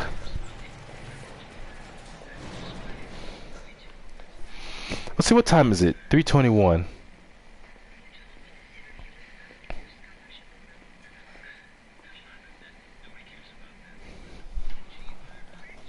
Hey, where you going, girl? Wait up. Is that the intel you needed? Unfortunately, no. Ben didn't come through. Well, what exactly are you looking for? More info on the people responsible for this mess.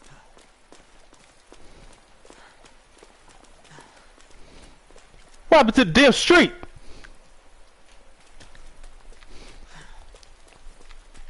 Road's out. Going through that gun shop looks like the only way.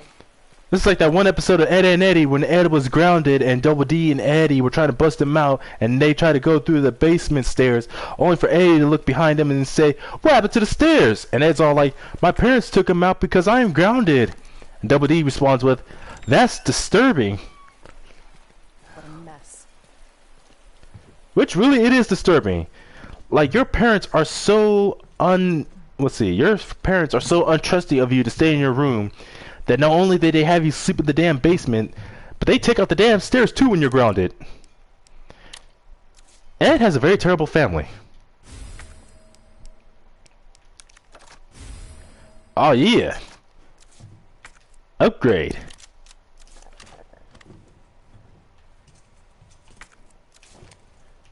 Fuck with me now, motherfuckers.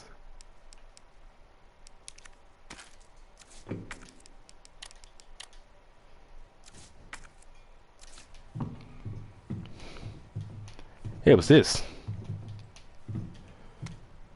Letter to the shopkeeper. Oh, sweet! I got a trophy. It's called Chasing Jill.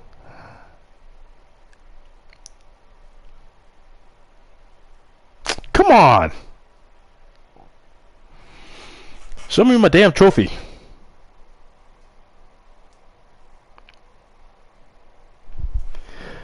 Let's see. Read a letter left behind by Jill. That's it? It seems like you got your reasons for staying put, so I'll trust you to take care of yourself. Still, if things get worse and your other arrangements don't work out, you know where to find me. I'll do everything I can. Jill Valentine.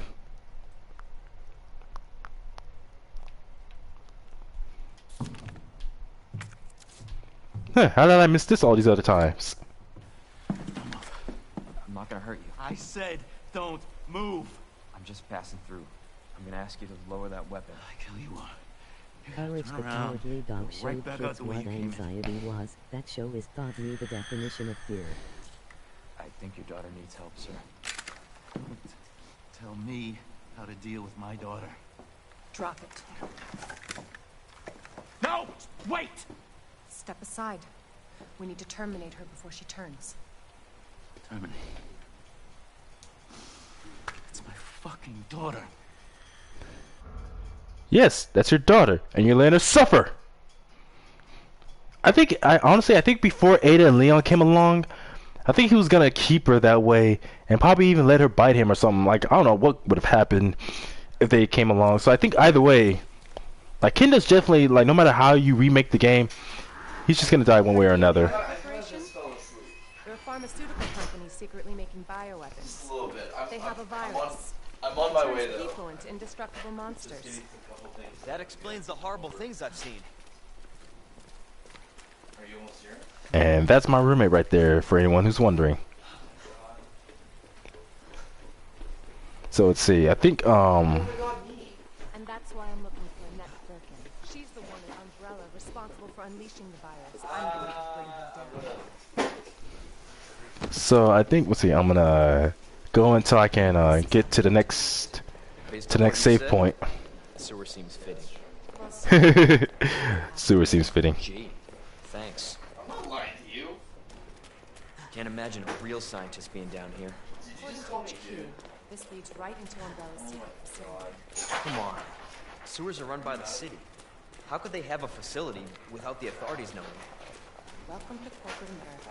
Umbrella's controlled Raccoon City for years. I don't know why, but I like that as her response. Where he's like, wait, how, whoa. That an earthquake? I sure as hell hope so.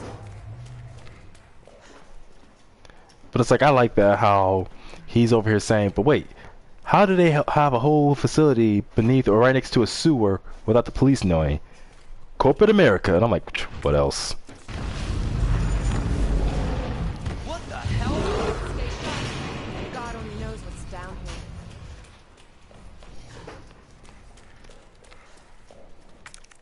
here. And they have the nerve to say that giant alligators, or alligators in general in the sewers, is just a myth. Show them this game, they'll definitely say otherwise.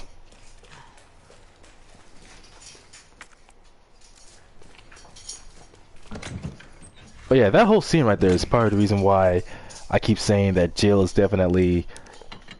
She probably would have made a better cop than Leon in this game, just because she was willing to, let's see, to shoot that child when she saw that she was infected. And I'm like, damn, there is no one else who's as stone cold as she is.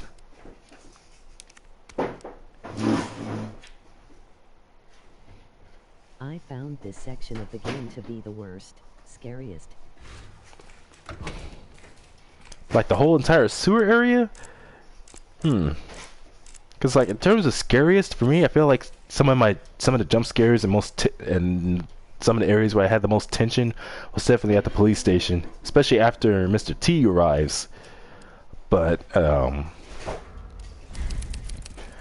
at the same time, let's see. So the part where Mr. T arrives, and yeah, so basically once Mr. T arrives, that's when to me that's what. Like that water. Yeah, you know, there's no telling what's in them sewers. But to me, the sewers is definitely one of the most difficult. And, well, almost every area in the game, based on different factors, is tough. And for some people, can be considered the hardest. Like the police station, once Mr. T arrives, because you got him. Fighter X Tekken was actually a fun game. Dang, can I finish my sentences? Can I finish my sentences first, people? Now, what was I about to say? Oh yeah, the police station where Mr. T arrives, that's when the police station itself is at its hardest. With the sewers, what's hard for me for the sewers is how it's like, it's just kind of hard to try to find your way around because it's so easy to get lost compared to other parts of the game you explore. But then you have, well, I don't know, when you get to the final part, the Umbrella Lab, compared to the police station, both before and after Mr. T, and then the sewers, the final part of the game, the labs just seem kind of like the easiest. Like even those plant monsters are actually a bit slower to react than zombies. And like I said, reason with the police station, in addition to Mr. T, you also got the liquors. So that's what makes that area so hard. The liquors plus the tight hallways. So getting around the zombies is kind of hard. And you have Mr. T. Then the sewers, because in addition to the zombies, you also have those things in the water, those G-virus things. So I remember one time, Flip, you said how they were like probably this game's replacements to the spiders. Now imagine if they did in fact still had giant spiders in this game instead of those things. I'm still a bit irritated that they left those out. I'm like, I don't care what their excuse is. Giant spiders, that's the way to go. Sure, they do give me nightmares, and they're definitely complete nightmare fuel. Especially Resident Evil spiders. The lab but area is kinda small and easy to keep track of. yeah, it really is, because there's not like exactly arcing paths or different floors to go through compared to the police station and the sewers. But the sewers is so huge, like I said, it's why it's so easy to get lost. Now what time is it? Oh shit, it's 3:30.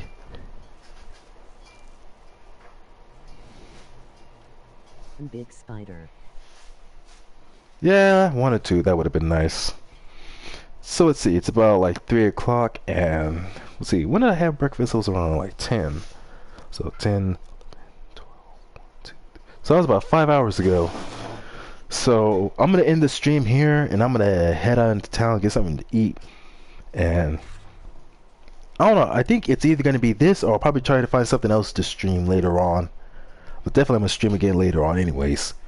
So thanks Flip and King Ray, it's nice seeing you guys again, and congrats King Ray on graduating, and I hope you guys all have a good day. See y'all later, man. Yeah, see you later too. No wait, who the fuck said that? Yeah, this chat's so slow sometimes. Oh yeah, that was King Ray. Cool brew, great show. Brew. So weird. I forgot I made King Ray a mod as well. But like I said, that's just because there's like very few people on YouTube who I would trust. Because if I remember, there was one guy who was constantly bugging me, but like when he saw Flip was the first one I made a mod, and then between Haley and King Ray, I don't know who were like the second or third. But then he saw how Flip was the first, and this guy was like, I know who it is, but I don't want to mention their name. They kept bugging me over and over again about how they're not a mod and they wanted to be one like Flip. Of course, then again, a lot of their comments and everything they say was directed at Flip's in the beginning, and I'm like, hey Flip, do you even know this guy?